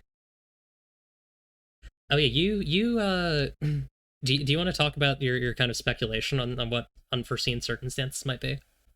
Yeah, so when it comes to this kind of marketing for a Kickstarter, and you tend to be more uh, deliberate with the kind of updates and messages that you send. And the exact phrasing from the tweet is due to unforeseen circumstances and the need to build a larger audience. And so in my head, I process those as two different things. Yeah, I would imagine. Um, where the, I mean, the second one, the need to build a larger audience, that's, I mean, it's a very apparent issue for most games, as well as that point coming from someone who had never heard of this game until it was brought up. I can see why they would need a larger audience. Um, and that's not kind of shitty for me to word it that way, No, I think but that's understandable. yeah, I don't want to be like, oh, if I haven't heard of it, it's not a game. Yeah, no, I think you're good. um, and the other part due to unforeseen circumstances. I mean, I don't know what they've been through, but I know what other people have been through on Kickstarter, and usually if I see something that is unforeseen circumstances and Kickstarter in the same sentence, and this is again just me making a guess. Um, Usually for our Kickstarters, the things that I've seen that are unforeseen circumstances are usually things that have to do with manufacturing difficulties overseas as well as distribution overseas. I've seen this a lot in recent years, especially since the pandemic kind of shafted the manufacturing and distribution economies over in East Asia, Yeah, uh, where I had backed a few um, Kickstarters in early 2020, and I think most of the Kickstarters that I backed between 2019 and 2021 were at some point were like, yeah, we need to delay shipping by like 1 to 4 months oh boy. because of distribution issues. Um, and so when I see this, I just wonder if they're having some of those issues as well, which is very reasonable why they would want to have those kind of things in place before the campaign started. Yeah, Um, it's interesting. I hope I hope that they're able to hit their goals before October because this game does really cool.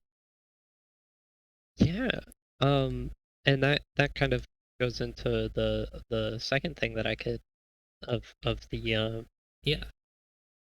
the need to build a larger audience. I really do wonder what their targets are, Mhm. because I mean, it may just be like a thing of like it doesn't like a purely like vibes statistics. Like that's just how it is sometimes, especially with the indie industry, where it's like sometimes it just doesn't feel like we have enough coverage. Um, we speaking as like a third party. Yeah. Um, but I also wonder how much of that is actual like established projections that they've made internally to be like, hey, this is how many people we need, uh, as especially with Kickstarter, a platform where is Kickstarter built, if I remember this correctly, Kickstarter is built where if you don't meet your funding goal, you don't get any funding. Yes, I believe that's how it works. I'm not totally sure. So especially if they're doing like a mass manufacturing route and mass distribution, there I mean, you would need to be able to get very solid engagement and very accurate projections for what kind of products you can afford, and just the quantity of how much you're expected to be making and selling. Yeah, and I'm curious But what their moves are going to be for actually building that audience up, you know? yeah, Yeah. Very interesting. I wish them luck. Um yeah, I wish them luck. I don't know much about it, but it looks great, and yeah. I always hope that they get enough coverage. Um I guess kind of a mid point between this story and our next one. Um I had mentioned in our doc that I really hope that like white players, especially in APs, read and play this with like sensitivity and like consider like I think, you know, maybe try and get one Southeast Asian person on, if not five. Like please Yeah, please be yeah, normal. that's That's the only thing. yeah. Please be normal is such a low bar, but it's astonishing how often it's not met. Yeah. I'm curious like what consider I have not read this book. I really should. I'm curious what considerations are made in the text for that. Um because I think it's a really interesting, you know, issue where it's like TTRPGs are such a niche thing anyways. You know, all your tables are not always going to be all Southeast Asian. Um Right. and so I think it's interesting to uh I think it's a very noble I think it's a very noble effort to like create TTRPGs uh that are kind of based around cultures and cultures that don't normally get, you know, the usual attention in fantasy, um and also, you know, reflective of the cultures of the writers and artists and such. um I just hope that people are regular about it. Yeah. That's all I pray. Yeah. On the regards of like just seeing that kind of content, um, not to just always talk about Lancer, but I feel like I've seen Lancer be a very healthy space for people of diverse backgrounds and cultures be able to release their uh, their own supplements from yeah, release their own supplements based on their cultures and backgrounds and how they want to show that to other people via their, I don't want to say their product, the thing they made. Yeah, their work, their Yeah, their piece, their yeah, book. Yeah. Um. With all that aside, let's talk about something that I don't think infuriates you as much as it infuriates me. it's I am someone that tries to stay optimistic, which can sometimes be my downfall, but um Will, I'm still very interested in talking about this. I'm gonna be so positive and normal about this, I promise, and everyone's gonna be so impressed. Um. So If you need to pop off, I'm not gonna stop you. that's fair. I want to be nice because like, you know, these are real people. Yeah, I have yeah, professional relationships with people who know people who know these people. So it's like I don't want to be too mean. Um, I have a lot of respect for these people as just like storytellers and such. But I also, you know, I have a lot of disrespect. I have a lot of problems. Uh, I love how you've worded that. I have a lot of disrespect. I'm listen. I'm I'm a 24-year-old Jewish Long Islander. I have a lot of problems with a lot of people. With a master's degree. Like Wow. I can't I don't turn off. I can't just turn off my brain. So uh I don't really want to watch this whole trailer, but like it's very like, you know, wooden, gentle, animal stoat vibes. And then you get to the end. Hang on, wait. And everything will Wait. surely work out. In the end. And right there, that happens, and I put my head in my hands, and I just go, and I know it's an immature reaction, because listen, I mean, Dimension 20, they got to make their money. It's a D&D show, essentially at this point, but you know, I would have not thought about that. I might even watched it. I might even watch it now. Who knows? I might have watched it without thinking about it. I might have just been like, all right, they're doing D&D. They're doing their thing. They're doing their thing where they like kind of play D&D, and then every once in a while there's like a really long 3-episode turn-based fight. Like it's Dimension 20. If you watch one Dimension 20 season, you watch them all. It's gonna be like a found family thing. You know. But then things got very complicated. So, someone rolling around in compliments made a joke on Tumblr. It is a D&D strip tease. That's basically what D20 is. That's what Dimension 20 is. 100%. So, I guess to be clear, immediately there was some discourse about why are they playing D&D for this like gentle animal game. Right. It is clear that, you know, that they're going to be fighting against some elements. It's kind of Red Wall-y, which, you know, that's fair.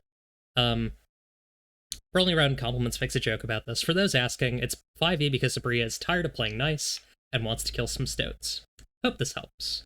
Sorry this is illegible. We're going to have to... Actually, maybe there's a better... Here, this is a lot. Yeah, I have legible. Oh, yeah, there you go. Yeah. Okay. So this is Abria's tag response to the post. Gonna ramble in the tags. I understand why peeps ask for system variety. There are lots of systems that tell specific kinds of stories well, but the reverse is true too. 5e does a specific thing very well. Without spoiling the story, I want to simply say I chose 5e for this thing it does. Not because it's the biggest or the easiest for the table, or whatever other lazy reasons folks want to ascribe. Mechanics are part of the story being told. That's always been true. It's still true here. D&D is the legacy of a certain kind of gaming, which came from the veneration of a certain kind of cultural lens. Critiques of D&D and the stories told inside that system center on how the mechanics center those cultural perspectives. Knowing that there's a wide world of systems to pick from, I just hope y'all trust there's a point to this choice, and if you watch and think I'm trying to say something, you're probably right. And if you think I still could have made a different choice in the end, let me know. I love being introduced to new systems. So, I'm thinking, do we want to go through the responses first, or do we want to... I would love to go through some of the responses first. And I think I'm trying to think of how we can do this without putting random people on blast. Oh, that's true. Yeah, I probably should be careful. I might just need to read them and not have them on the window capture. That's probably the best way to do it. We can start with some of the responses on like the Dimension 20 Twitter tweet. Sure. Because those seem to be pretty like uniform, less exact. Well, they're shorter form. Yeah, were there ones that did you link any that you wanted to look at, or are there? No, because everybody on Twitter like says similar stuff. That's fair. That was better said on Tumblr, but I figure we should hit all the bases. A lot of There's two tweets to look at. There's the official tweet, and then there's the other tweet that we have in the notes. Yes, hang on. Thank you.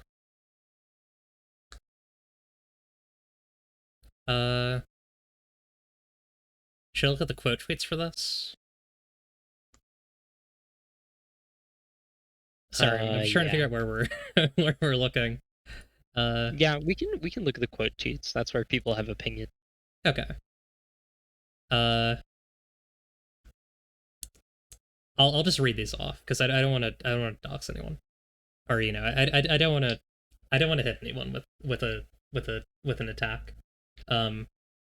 So someone replied, broke D&D is only about killing things, woke only D sorry wait broke D&D is only about killing things, woke only D&D is about killing things.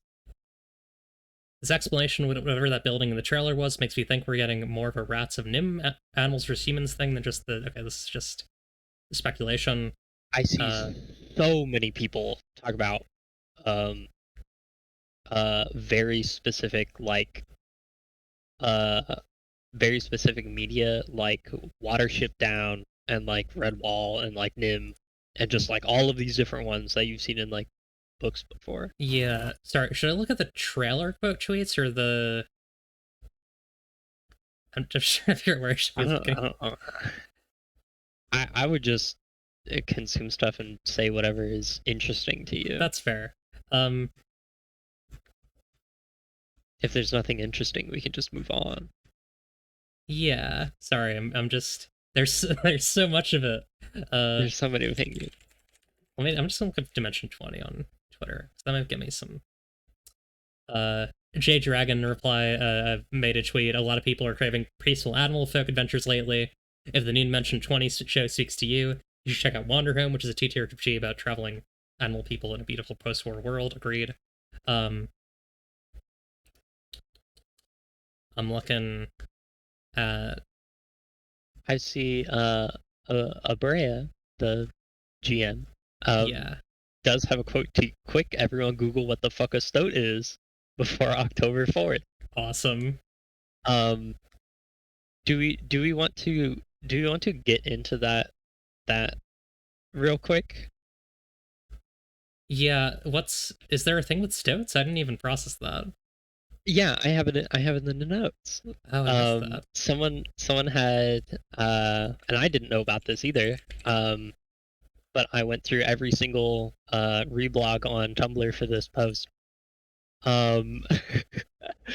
So someone had said, thinking about how I Googled stoats when the trailer came out, one of the things I found out is that they don't make their own burrows. They steal burrows from the animals they kill. The stoats in the game are protected in some unnatural way. Colonizing nations consider themselves fortunate, but colonists are an invasive species. That's an interesting thought. Is that going to be... I'm so curious if that's going to be, like, intentional, right? And that's the whole, like... I mean, you've said it just now. I wonder if, like, this is intentionally going to be, like... D&D is a colonist war game. Yeah. I'm so you know interested who's really in... good at colonizing? Stoats. What does Abria mean by any of this? And that's why I wanted to point out Abria's very specific. Oh, I gotta hydrate. Stout. Yeah. Oh yeah, I gotta get some water. Okay.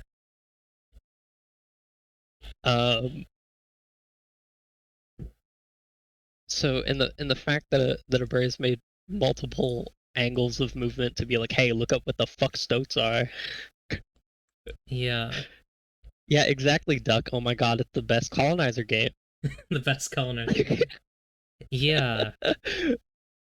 So, I want to read these tags. I'm just going to go through these because they're really interesting. I'm going to read these tag responses. So these are tag responses that people made to Abria about the legacy of a certain type of gaming, etc., etc.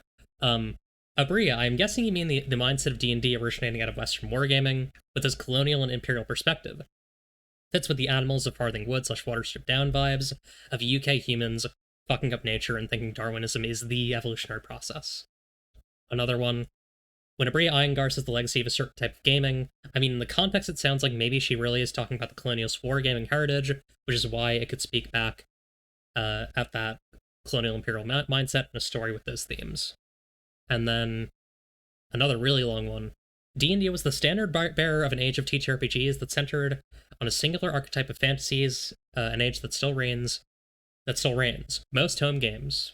Still reigns in most home games. The fantasies include friendship and trust and good triumphing over evil, as well as goodness defined by physical ability, proof of worth via violence, and othering of other races. Part of moving out of this age is highlighting other systems, and part of it is a slow, patient reckoning with our roots. For example, to speculate wildly, say the blue is Burroughs N's version of the weave in 5e, but with the tiny difference that it is a limited resource, and the stupendous stoats utilize it to achieve individual victories, but they don't maintain sole power over it, and no others may need it. So the fantasy of achieving glorious conquests with your friends is still there, but it's acknowledged in its frame as the fantasy it is. Really interesting. Yeah, I mean, the question that you asked here is the big one. Do we take this at face value? What does Abria mean by this? Funny thing, you typed that out. You asked that question. I asked that.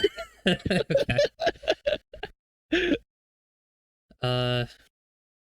So we'll talk about other games. Actually, soon, what do you? Thoughts. I'm not sure what exactly what specifically you meant by that. Like, what do you specifically mean by do we take this at face value? So my thing, God, I don't know if Bliss Recoil Crisis, aka Steven, is here, but I ran a D&D game. My last D&D game for fun that I ran was Sable Skies, which was a sci fantasy game that was in function supposed to be my last D&D game. But the problem is that we still chose to play D&D. And the challenging thing for me is, like, I've been here. I've been in the spot where I'm like, this game does these specific things, and I'm going to use the game to challenge those specific things. But also, at the end of the day, when you decide to do that, you're still choosing to play the game, right? Like, Wizard of the Coast this is still a win for Wizards of the Coast, because one of their big APs is still playing their game after they had a big OGL fuck up, or like a SRD fuck up. And I'm just, like, curious. I'm curious if, like, this is going to be a very soft, like, pushback against the themes of D&D, or a total refutal of it. And I'm also curious, like, where does Dimension 20 go from there? Like, how do you make a complete rebuttal of D&D and then decide to play it again, right? Because the last D&D game is not the last D&D game, it's just another one to me. I hope that makes sense. Yeah it's really complicated. It is, and it's like, and that I think you've worded it a very good way, which is, if Abrea is planning on doing this kind of thing specifically that we're kind of surmising, and a lot of other people are saying the thing that D&D is really good at is colonialist wargaming. If that's where this campaign is going, what are you as the D20 platform going to do? Like, there's no way you can run 5e in just like as just another system after platforming of a campaign that tells that message. Yeah, I agree. You read something here which I do agree with, if you want to read it off. Yeah, something I forgot to put in the notes, but I almost just went off about the other day is imagine if, going on to what we were just talking about, imagine the balls of if this season is a send off to 5e as a format on the Dimension 20 platform. Yeah, that would be awesome. That would rule. I'll be honest, like I have a troubled history with Dimension 20. I found, for example, the Unsleeping City. I found that I found the Unsleeping City really hard to watch through for a lot of reasons, especially like it's just a very, I don't know, it's a very weirdly chauvinist series, American chauvinist series. Um and so I'm like, if this is not a send off for D&D 5e, on the D20 platform, I don't know if I can take the show very seriously anymore, honestly. Um, Yeah, it's I feel like I should provide some context about my very limited history with D20 as a platform. I have consumed most of Fantasy High and most of not a Crown of Candy, but the other one in the same setting.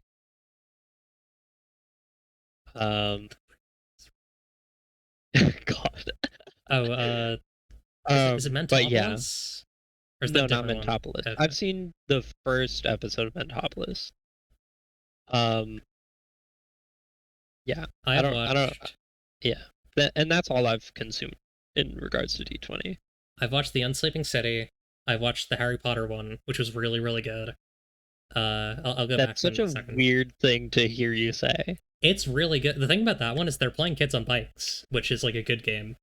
Uh, and I it's see. like they're just having fun. Is that the one that hey, funnily enough, I'm pretty sure that's the first game that Abrea Eingar? GM Yeah. on D20, and they Yeah. ran a modified version of Kids on Bikes called Kids on Brooms. And you can see the light in the players' eyes because they know they're free.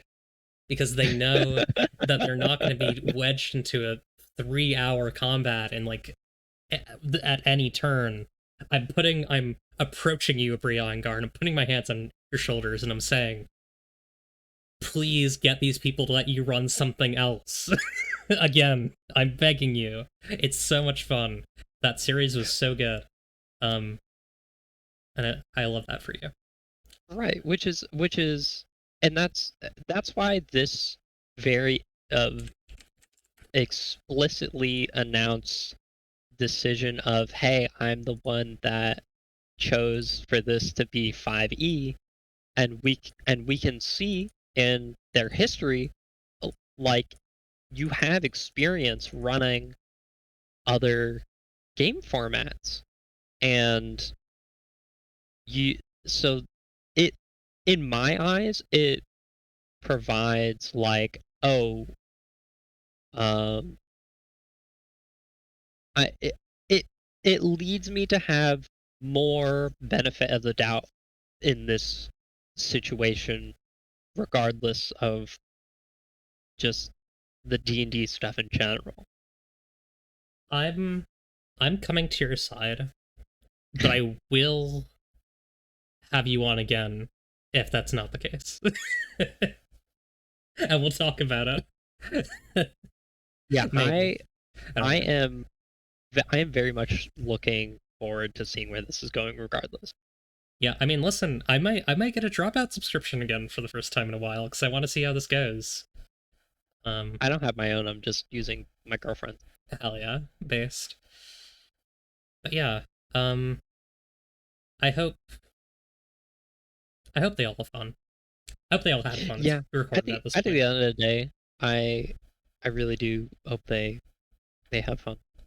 Yeah, I also like big long combats, but I also do think they make pretty piss poor APs. I really don't like playing games that are just sorties. Sorties and downtime. It's like one of my least favorite types of games to play, especially in an AP. I would not recommend Lancer to you. Yeah, but like that's I don't know. It's different when you're like at But the it also base and you're doing depends. other shit. Yeah, Yeah, depends on the GM too. It's like I've yeah. A just lot of had that heavily depends on the GM. I've played games that are like technically that sort of structure, but the GM brought a lot to it where I'm like, all right, this is fun. I'm having fun. Um, but yeah, do you want to talk about games they could have played instead? Uh, Yeah. which I don't know if I And actually agree with this. Like, I think this framework is useful if this is not an actually if this doesn't get them out of this, you know? yeah. Um, and I'm just going to provide some more opinions that I saw on Tumblr. Um, so very like we talked about it earlier very briefly. Something that I immediately thought of, um, Wanderhome. Um, I have seen very mixed opinion where it's like most of them are like, yeah, why aren't they just running Wanderhome? Um, they're all little animals, trying to do some whatever they're trying to do.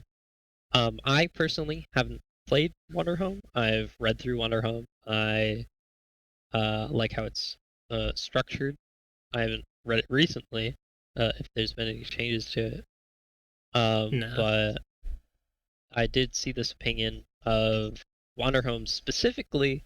While it would be great for Dimension 20 to run Wanderhome, um, it specifically has a lot of things that are part of the world and its story that lose a lot of meaning being in a different setting.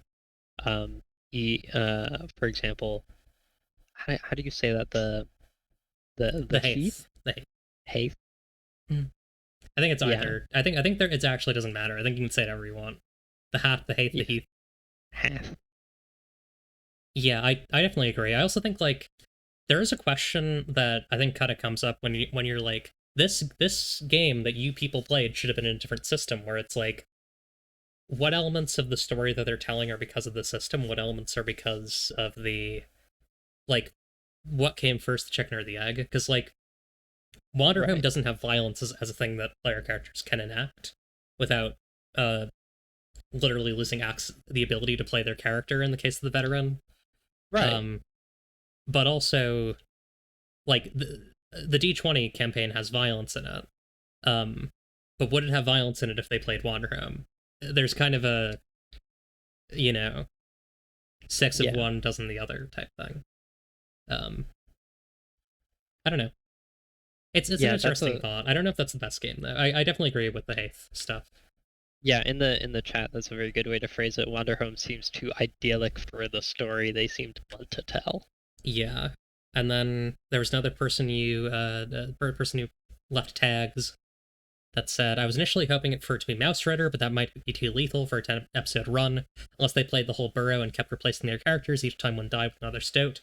I think 5e will be good. It excels at writing heroic adventures. Um, I have not read Mouse Rider, but it's an interesting thought. I haven't either, but it is an interesting thought. Yeah. This person knows more than we do, probably.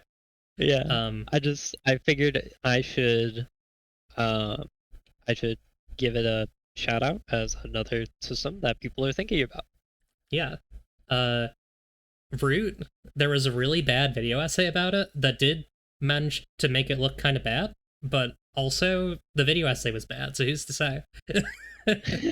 uh, there was a very long, very strange video essay where someone basically said that any sort of PBTA design is tantamount to mind control and an ABA. Um, it was insane. I one of these days I need to get someone on here who wants to talk about that. Uh, I mean, I'll watch if you tell me to watch a video. I'll watch a video.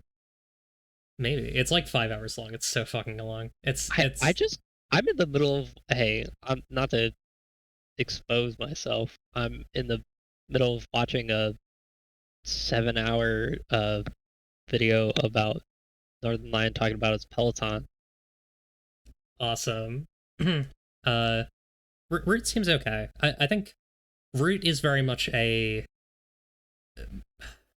I'm trying not to like replicate things the person said in the video essay. Uh, some of the things that I saw in Root seem a bit limiting, but also you can just ignore them. So who cares? The Peloton sagas. I have a 1 hour video essay about the Yoshi melee guys. So you know, who's to say? And then I put the physical physical game page for animals and tabletop role playing games. Just any of these. Take your pick. Oh wait, this is the wrong. It's the wrong one. Hang on. All whatever animals. You got animal games. Top physical games, tag, animals and tabletop role-playing game, 159 results. Cottage critters. Critter Force. There are so many games. Yeah. Look at any of them. See if they work. See if they work for your thing. This is not a thing towards D20. This is a thing to you. If you are like, I want to play a game, look up the tag. Look up the tags in itch, and you'll find something pretty good, probably. Yeah. Like 20 of these are gonna be Wander Home, but like, there's still 130 other ones. Yeah. You said you had other games. If you still did I? Oh, you didn't. Okay. It was a lie. The last one was just Root. I haven't played Root. Yeah. I technically own Oath. Same people made it. I haven't played it. Root. It seems fine. That's my tagline for Root. I would look at it. Yeah, take a look. You might understand it forever. I don't know what that means. Oh yeah, Honey Heist. What was I gonna? I feel like I had a last message for Abria, and for the Dimension 20 development zone people. Oh, actually, no. It's for Abria Emily. No, sorry, Abria Iyengar? Abria Brennan and who's the other person in Stories Without Number? Worlds Beyond Number? There's like 4 people in that show. Oh, who are they? Oh, you're right. It's Eric Ishii and Lou. Yes, okay. You 4. You need to change the name of your podcast. The SEO sucks. There's already a game called Worlds Without Number. Fix your shit. Yeah. The SEO is probably a lot better because it's been around for a good amount now. But true. Yeah. I promise this is the most mean the show will get. Your SEO is bad. I like these people. I rib them because I like them. I like things they make. Yeah. I hope they make more. But as we come to the end of our show, we have to answer some mail. And it's mail time. To help us do that, yay! We'll have our last critter. Yay! Apocrypha. Oh, hang on. Oh yeah, that's fine. Okay. Here, I'm actually gonna give you a stream of my browser because I don't want to ship these people's email addresses. In the future, you can send emails whenever. We will answer them. So there you go. So, the first email from Cam He They. He asked 4 questions. I can see the email, by the way. Oh, well, yeah, you're supposed to be able to, just not the audience. Oh, I'm supposed to be able to. Okay. Yeah. Okay. So, this says, hello, if you want some extra questions, here are some. Too many, really. Choose as you will. Very excited to see the show emerge. We probably have time to do all these, maybe. Why not? Yeah. Number 1, how would you say wizardliness and / magic interacts with TTRPGs for you? Significantly. Same. I I got would spells say in my the core game. concept. Yeah. Like, actually, something I did recently for Sapphic World is I added spell lists to all of the subcultures and all of the NPCs. Oh. And so there's just a whole bunch of spells that you can get. They don't have like descriptions or anything, but they're just like, it's very like OSR. Someone described it that way, and I very much agree. Very very OSR-y, where it's just like you roll to cast a spell, you decide what you want the spell to do, and then if you roll close to the, if you roll higher, then it's closer to what you wanted it to do, and if you roll lower, it's more chaotic. It's fun. And I just love wizards. I love a guy in a robe. I love an orb. I love a wand. Mm-hmm. My spells. My spells. My smells. My friend Crowley has been talking about their smells recently, which I really like. I need to cast Crowley my is always smells. talking about their smells. Oh yeah, our mutual friend Crowley Our mutual friend Crowley loves their smells. My smells. I must cast them. Yeah. What's a non-TTRPG thing you're drawing inspiration or delight from recently? Oh man, I thought I thought of one after we got done, and now I forgot again. The cold rush of the brain. Oh, I did talk Unironically. about my friend Emma's short story earlier. Oh yeah. Let's see. I kind of related to the first question. Shout out to a game in early access right now called Orb of Creation. It is an incremental game. I would not call it an idle game. It is a spellcasting game with very brief idle elements. Did Duck's email get in? Yes, we're just going through them. Okay. This is beautiful. Oh, can they see the Steam page? They can see the Steam page. I'm gonna turn off the window capture when we go back to the email. Okay. Beautiful. This looks cool. Yeah.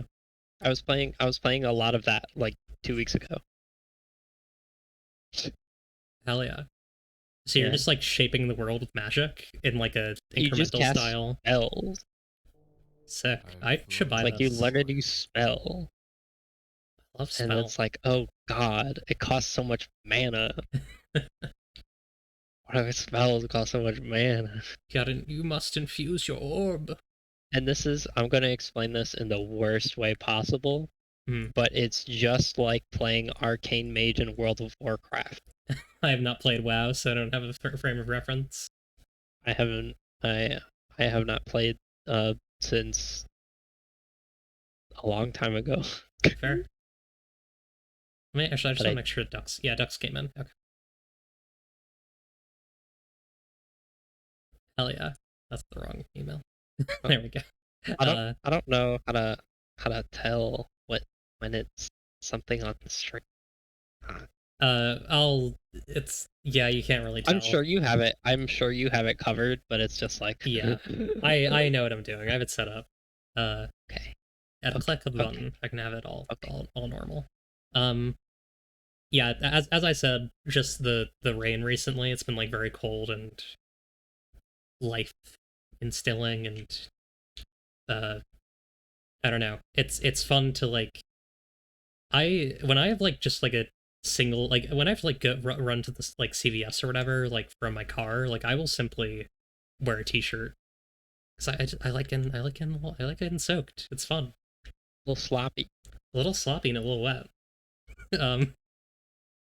What's something you would love to see more of in TTRPGs? Gay sex. Yeah. Yeah. Yeah. What game would you most like to see in a fancily produced filmed campaign? Ooh, Fancily produced filmed campaign.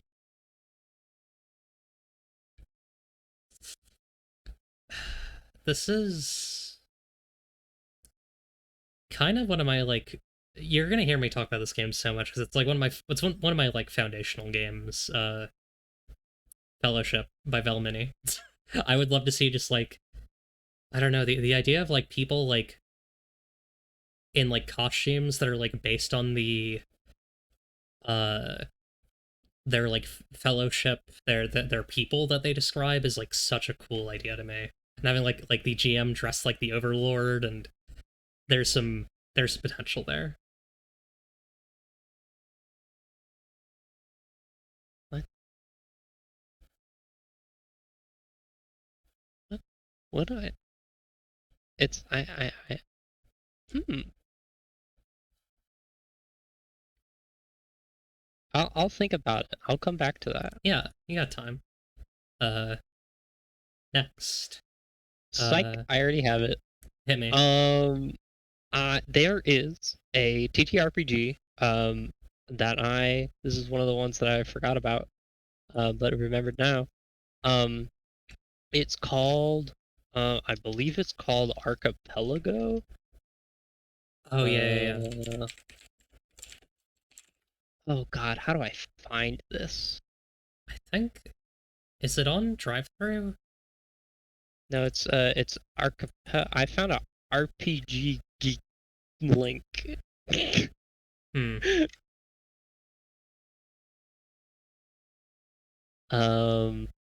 It's Archipelago Third Edition by Matthias Holter. Okay. Yeah, that's this. I think. It is that. Yeah, Matthias Salter. Oh Matthias yeah. Salter. Put that on the screen. I remember reading this at some point, and I was like, "Wow, that's sick." It's like and you're making a world with other people, right? I really want to play this. But I don't know people that play these kind of games.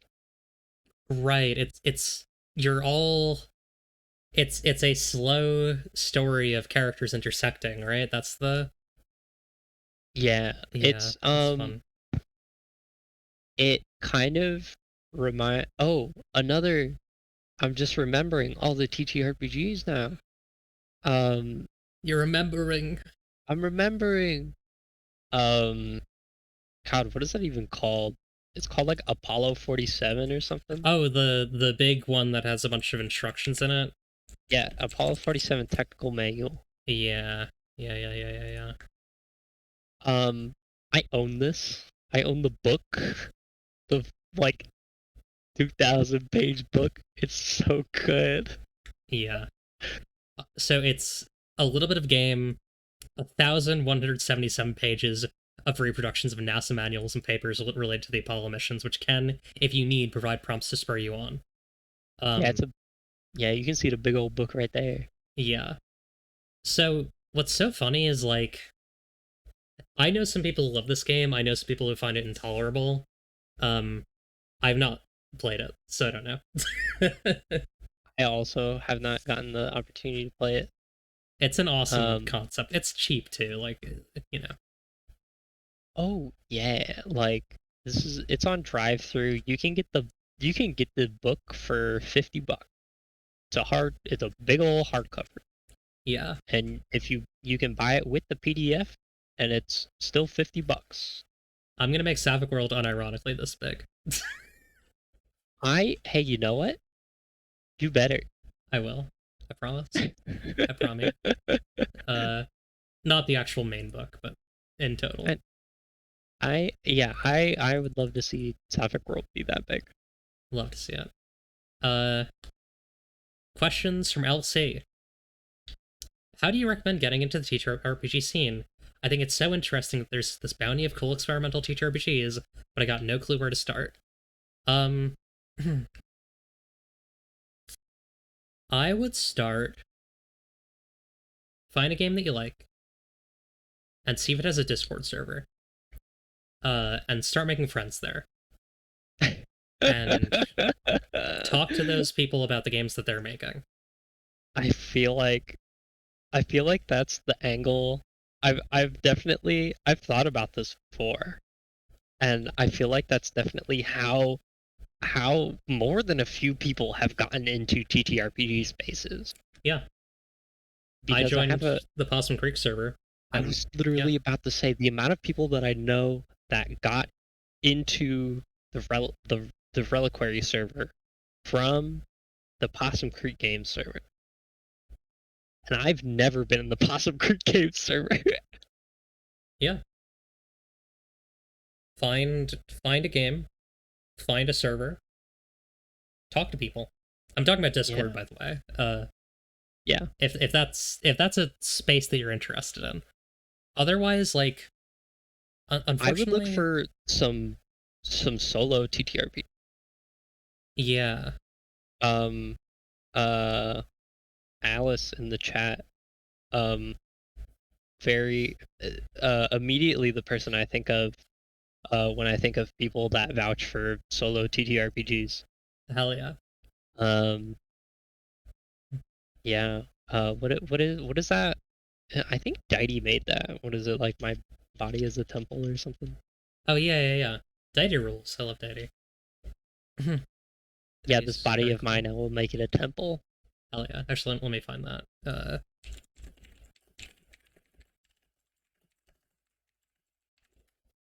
Let's see. Yes. I'll post that and I'll put that in this. Yeah. Single-player introspective tabletop role-playing game about mechs recovering from a wartime mindset and making something your own through radical change. Also, Deity is... Am I thinking of the right Deity? Yeah, Frobetti. Frobetti's made some really cool stream and Sapphic World art, so... Ooh. Very cool person. Actually, I don't... Has Deity made stream art? It might have just been Sapphic World, but either way. Very cool person. Yeah. Unfortunately, like, Google Plus is not really a thing anymore. That was, like, the old guard. That was the, like... Vincent Baker, like, fucking, whatever the Blades guy's... What's the Blades guy's name? I should know this. I don't know. John Harper. That's like those people. That's where they kind of got their teeth. These days, you just gotta fuck around in Discord servers and... Hi, Soviet Love. However, I'm sorry Twitch is being mean. Actually, you can't watch, so... Sad. Yes, the to change Discord is good. I personally think that the Sapphic World Discord's pretty good, in my opinion. If you like just like insane women, if you want to design games around insane women, I think that Reliquary Street Station's pretty good. If you look at like Stargazer Sasha, on Twitter. Oh yeah, if you ever hear us, for anybody that's not in that server, whenever we talk about Reliquary, that is talking about Reliquary Street Station. I am a moderator in that server. Yeah. It was originally created for the Trans Fucking Rage Jam, hosted by Stargazer Sasha. Shout out to Sasha's games. They're very good. We've talked about one of Sasha's games earlier today. Yeah. Wolves Inside Me. Do you kin Morshu? Do I kin Morshu? I don't know. I don't know how you kin. You don't know how to kin? I don't know how to do that. That's fair. I feel like if I knew how to do that, I might. Let me just I'll leave that up to the audience. I feel like they're gonna have a lot of fun with that. Just gonna quickly put a label on you. There you go. Oh, I love labels. I'm labeling you. Yeah, I gave you a label that says doesn't even kin Morshu. Oh, I wouldn't go that far. Okay, I'll remove it. Lilith, the Blue Jay or Jewish Cthulhu asks, "Do you kin?" Which no. I feel like I'm like the target audience. The kidding commercial complex. Yeah, I'm like, it's like I'm always window shopping. Yeah, But I never go inside. that makes sense. I'm like, oh my god, that looks so cool. It's like, okay, so why don't you go inside? I'm busy.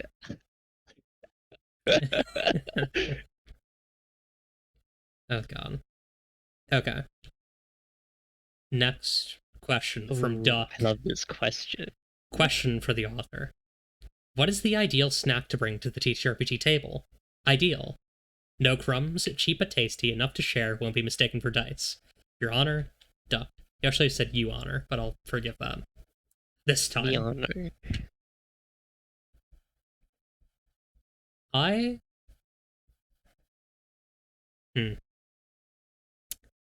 Well, by Duck's criteria,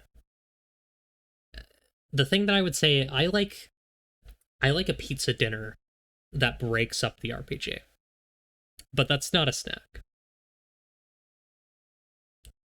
I Yeah, like a nice round normal ass cheese tomato pizza. Are you trying to get? Do you want to get into pizza opinions after this? Absolutely. Sweet. I think pretzels are pretty good. Pretzels are so good. If you catch me buying groceries, there's pretzels in my cart. Make sure everyone's got water if you're doing pretzels, because they can get a little salty, they can get a little dry. Yeah. But those are really gonna make minimal crumbs unless your people are eating like they're fucking 4-year-olds. Well. Well, sometimes I eat pretzels like I'm a beaver, but we don't have to talk about that. I think that alcohol is a very specific. I think you need you need to be clear about what the sort of what the table is before you bring alcohol to it, or any substance. Honestly, weed. Yeah. I think that it can make for a good time, but it can also make for a really hostile environment for people who don't partake. Right. And so I think it needs to be a mutual thing.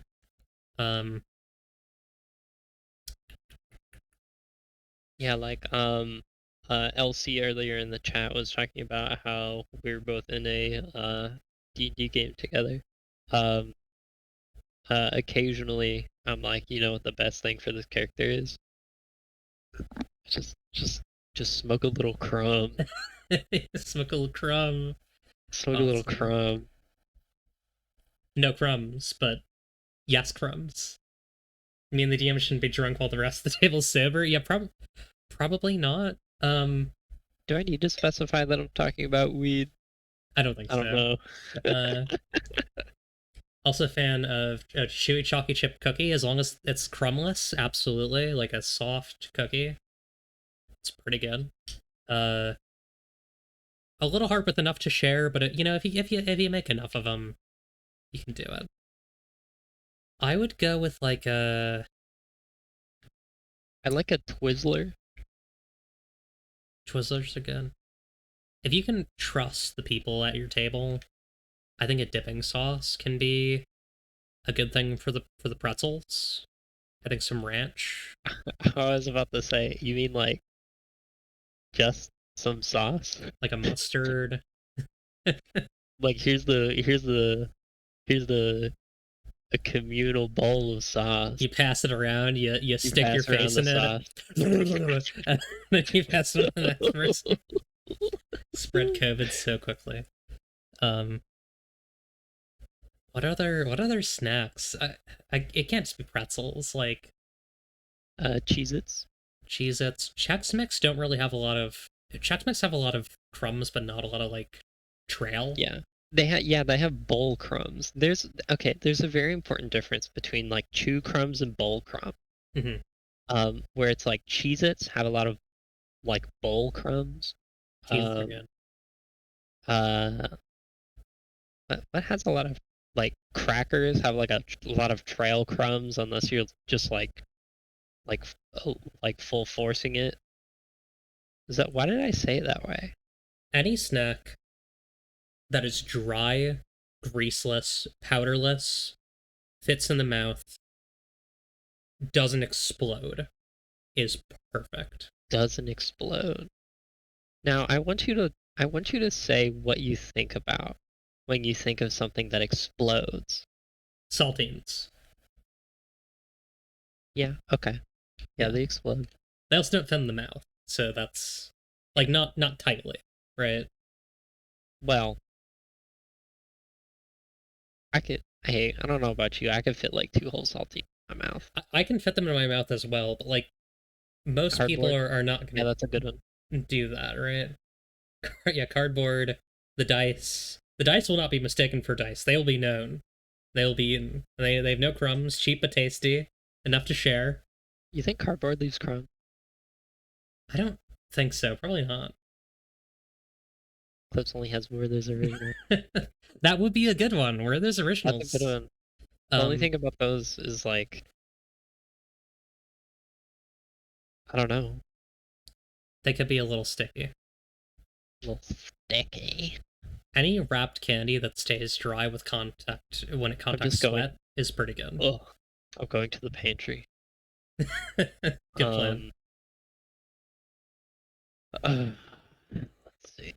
Anything? See, crumbs don't mean anything if you can put it in a cup. That's true. So like, if you wanted to be a little freak about it, and I mean that in a loving way, you could have like a bowl of like crushed up ramen noodles. I think that would be a good one. That is pretty good. What the hell? Hard candies. Oh god. Now I'm just being called a grandmother. Grandmother. I'm just going back. I'm thinking about red wine. I think you could do a gummy candy. If it's one that doesn't, if it's one that has like a nice like lacquer on it that's not sticky, like a nice gummy worm. Oh, like a gummy worm? Yeah, like stays sticky even with like a little bit of water contact, sweat contact. No. Stays stickless. It stays a little sticky. Stays a little sticky, a little dry. Assorted vegetables. Vegetables are perfect, absolutely. Not fruits. Those are you're gonna get apple gunk all over you can get apple stick all over your character sheet.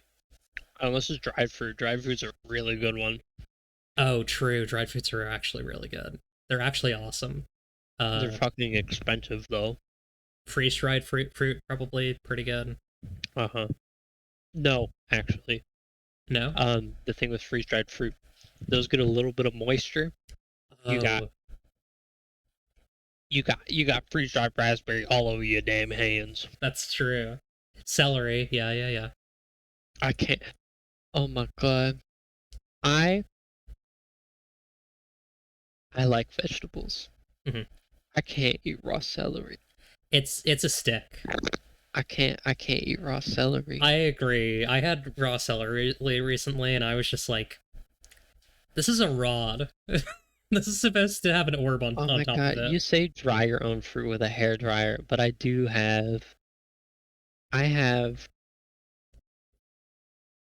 I've made dehydrated apples to great success. Yum. You just slice some apples real thin, like get some cinnamon in there. You just like and then I put them in the dehydrator. My dehydrator is kind of crazy. Not that it does anything fancy, but it does the opposite. There's no settings on it. You just have 5 plastic racks that you put your stuff on, and then you put the lid on it, and then you plug it in. Carrot and hummus. Carrot and hummus. Do you know what a warm apple night is? You're gonna have to run that by me one more time. A warm apple night A warm apple night. That sounds like you're trying to cast a spell on. So it's from it's from Joe Pera's show, and it's Oh my god, I love Joe Pera. you should watch Joe Pera's show. It's so fucking I good. did. I've watched most of through season 2, Okay, and I good. watched it when I was really sick, Yeah, and I was like sobbing the entire time. it's beautiful. I was recovering. In hindsight, I think I was recovering from mono. Oh, Well, fair. actually, technically, I was recovering from being allergic to an antibiotic Oh, that I was given because uh the doctor thought I had strep. Anyways, so warm apple night, warm apple and I've night. done this over a burner before, instead of an actual flame. It should be an over an actual flame. So open flame or like smoke or whatever heat you got, you know. Yeah. Apple, cut it, wedge some butter, some cinnamon Wait, sugar. can we just put a clip on the stream, or is that like? Are you worried about like copyright stuff? That might get hit by Viacom, or not Viacom, by Okay. WB. Okay. Okay. So, apple, butter, cinnamon sugar. Wrap that shit like intact as an apple in aluminum foil. Tongs. Grip the sphere that you've created with the tongs. Bring it over the flame. Sing the Warm Apple Night song from the Joe Pera video, which I'll send in stream. I'll send in the stream talk.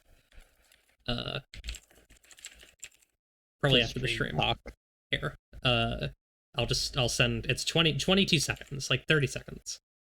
I'm putting it in my Discord. Okay. So you sing that, right? And then also hang on. You sing that. Take it out. Unwrap it, and eat that shit. I think that would be a very good break snack. Like everybody makes one. You all go around a fire or burner or whatever, and you have a warm apple night. And I believe that. It's just like Monster Hunter. It'll be in the shit. It is like Monster Hunter. It's exactly like Monster Hunter, but for an apple instead of a meat. Hey, what sort of pizza do you like? Oh my god, I'll never be able to live this down. The best slice of pizza I've ever had. Okay. I was in LA in 2014, and I got like a $2 slice of pizza, and it was like that was like a 8-inch slice of pizza. And that's the best pizza I've ever had in my life, and that was just cheese pizza. That's blessed. I gotta say. Normally, I mean, I'll eat most things on a pizza except for like, I'm not a big fan of black olives. Yeah. It's fair.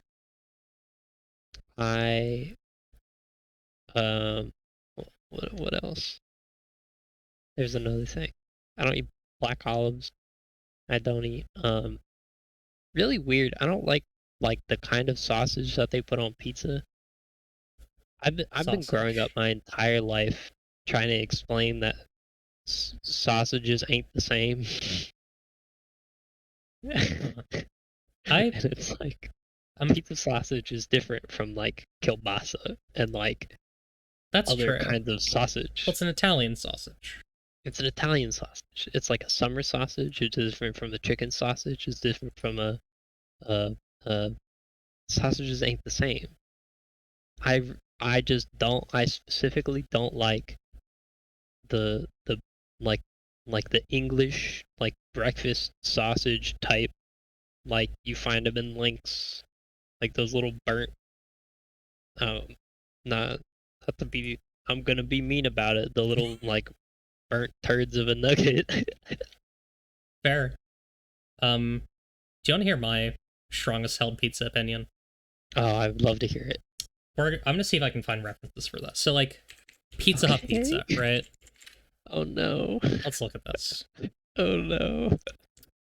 So you see, hang on, I gotta find like a Pizza Hut pizza cheese pizza, and I'm looking for a real picture. Oh god. I want to look at a real like picture. A real picture of a pizza. Yeah. No. Do you see this? Real... Okay. Yeah. Yeah. Why does it look like that? What do you mean? So you see these brown pocks? Yeah. That to me is like Chuck E. Cheese pizza.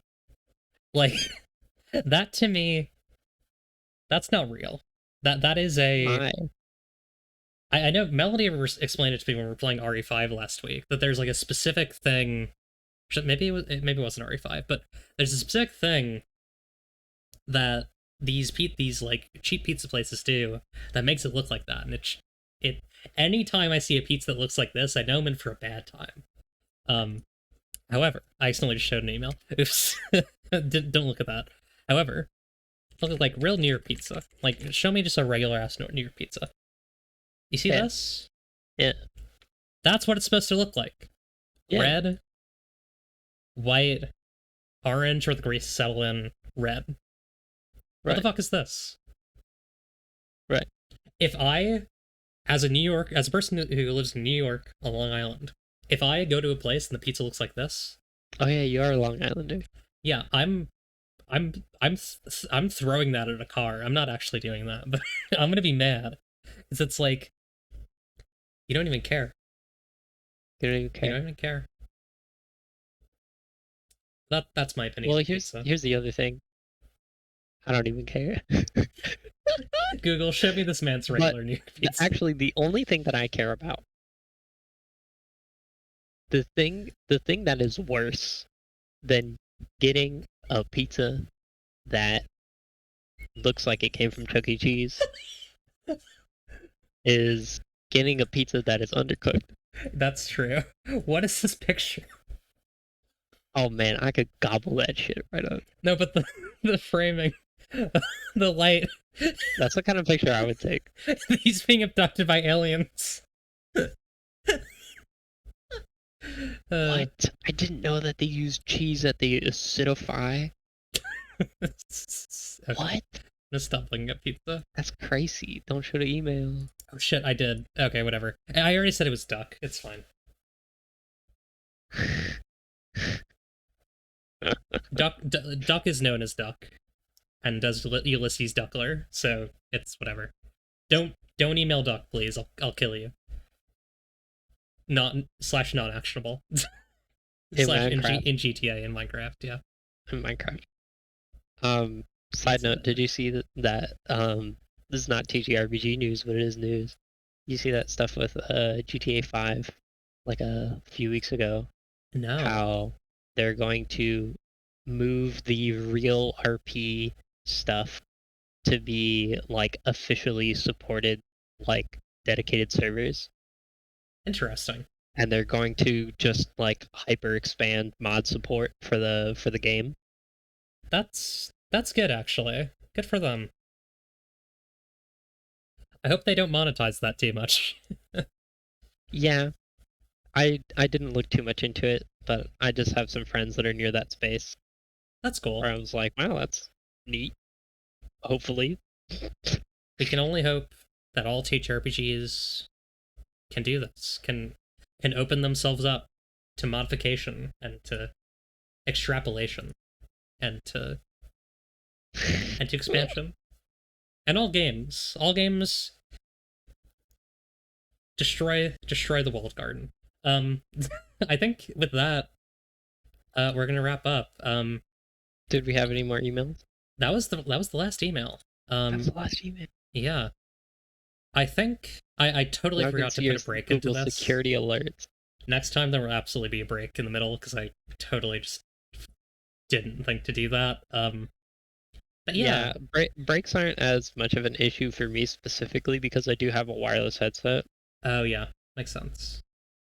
Well, thank you so much for being here. Is there anything that you want besides the things we've talked about today? Anything that you want people to go look at, to go hype up? Any big thing that you really want to see people I go mean, to? I briefly touched on it earlier. Not really TRPG space, but indie space. Check out EEK3, the indie showcase. True. It's really good. People are working on some really cool stuff. In that community. Give that a look. I'm also going to put that in the stream talk, which is kind of just the show notes. I forget. I think. You linked the 2022 one. You need to link the 2023 one. Don't watch that. It contains false information. No. Let's see if I can. Here we go. E3 2023. Boom.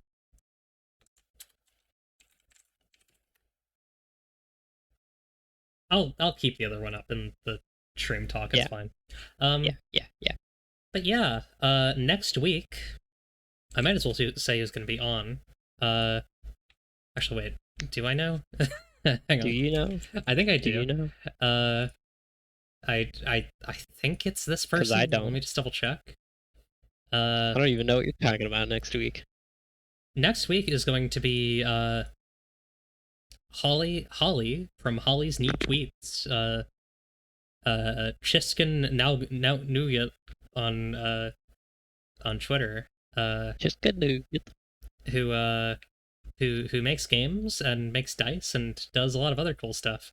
I'm trying to, I think part of my intention here is to both have some very cool bigger people on, but also people who are on their first or second project, and I want this to be a space for everyone to talk about their whole thing. Yeah, I hope you enjoy it. You can find Piper at piperpla.net for Piper's Itch. Do you want me to give any other social medias? No, you can find everything through there. Okay. Yeah, Hunt. Oh, I'm on co-host. I should link that on my itch page. I'll link that on my itch page. Piper's gonna link it on their itch page, so keep an eye out for that. Yeah. I really like co-host. Hell yeah. I should raid someone. Today, on the stream, I'm gonna raid, who am I raiding? Oh boy. I have too many options. I'm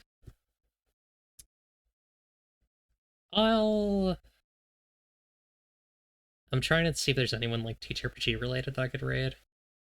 I don't think so though, so I think I'm gonna raid Melody Burst, my good friend. Melody is playing Ape Escape 3, and on Wednesday I'll be playing Resident Evil 5 with Melody, so go say hi, go tune in. And yeah, take care, and we'll be back next week with Holly's Neat Tweets, aka Holly. And yeah, have a good night, everyone. Yippee! Yippee!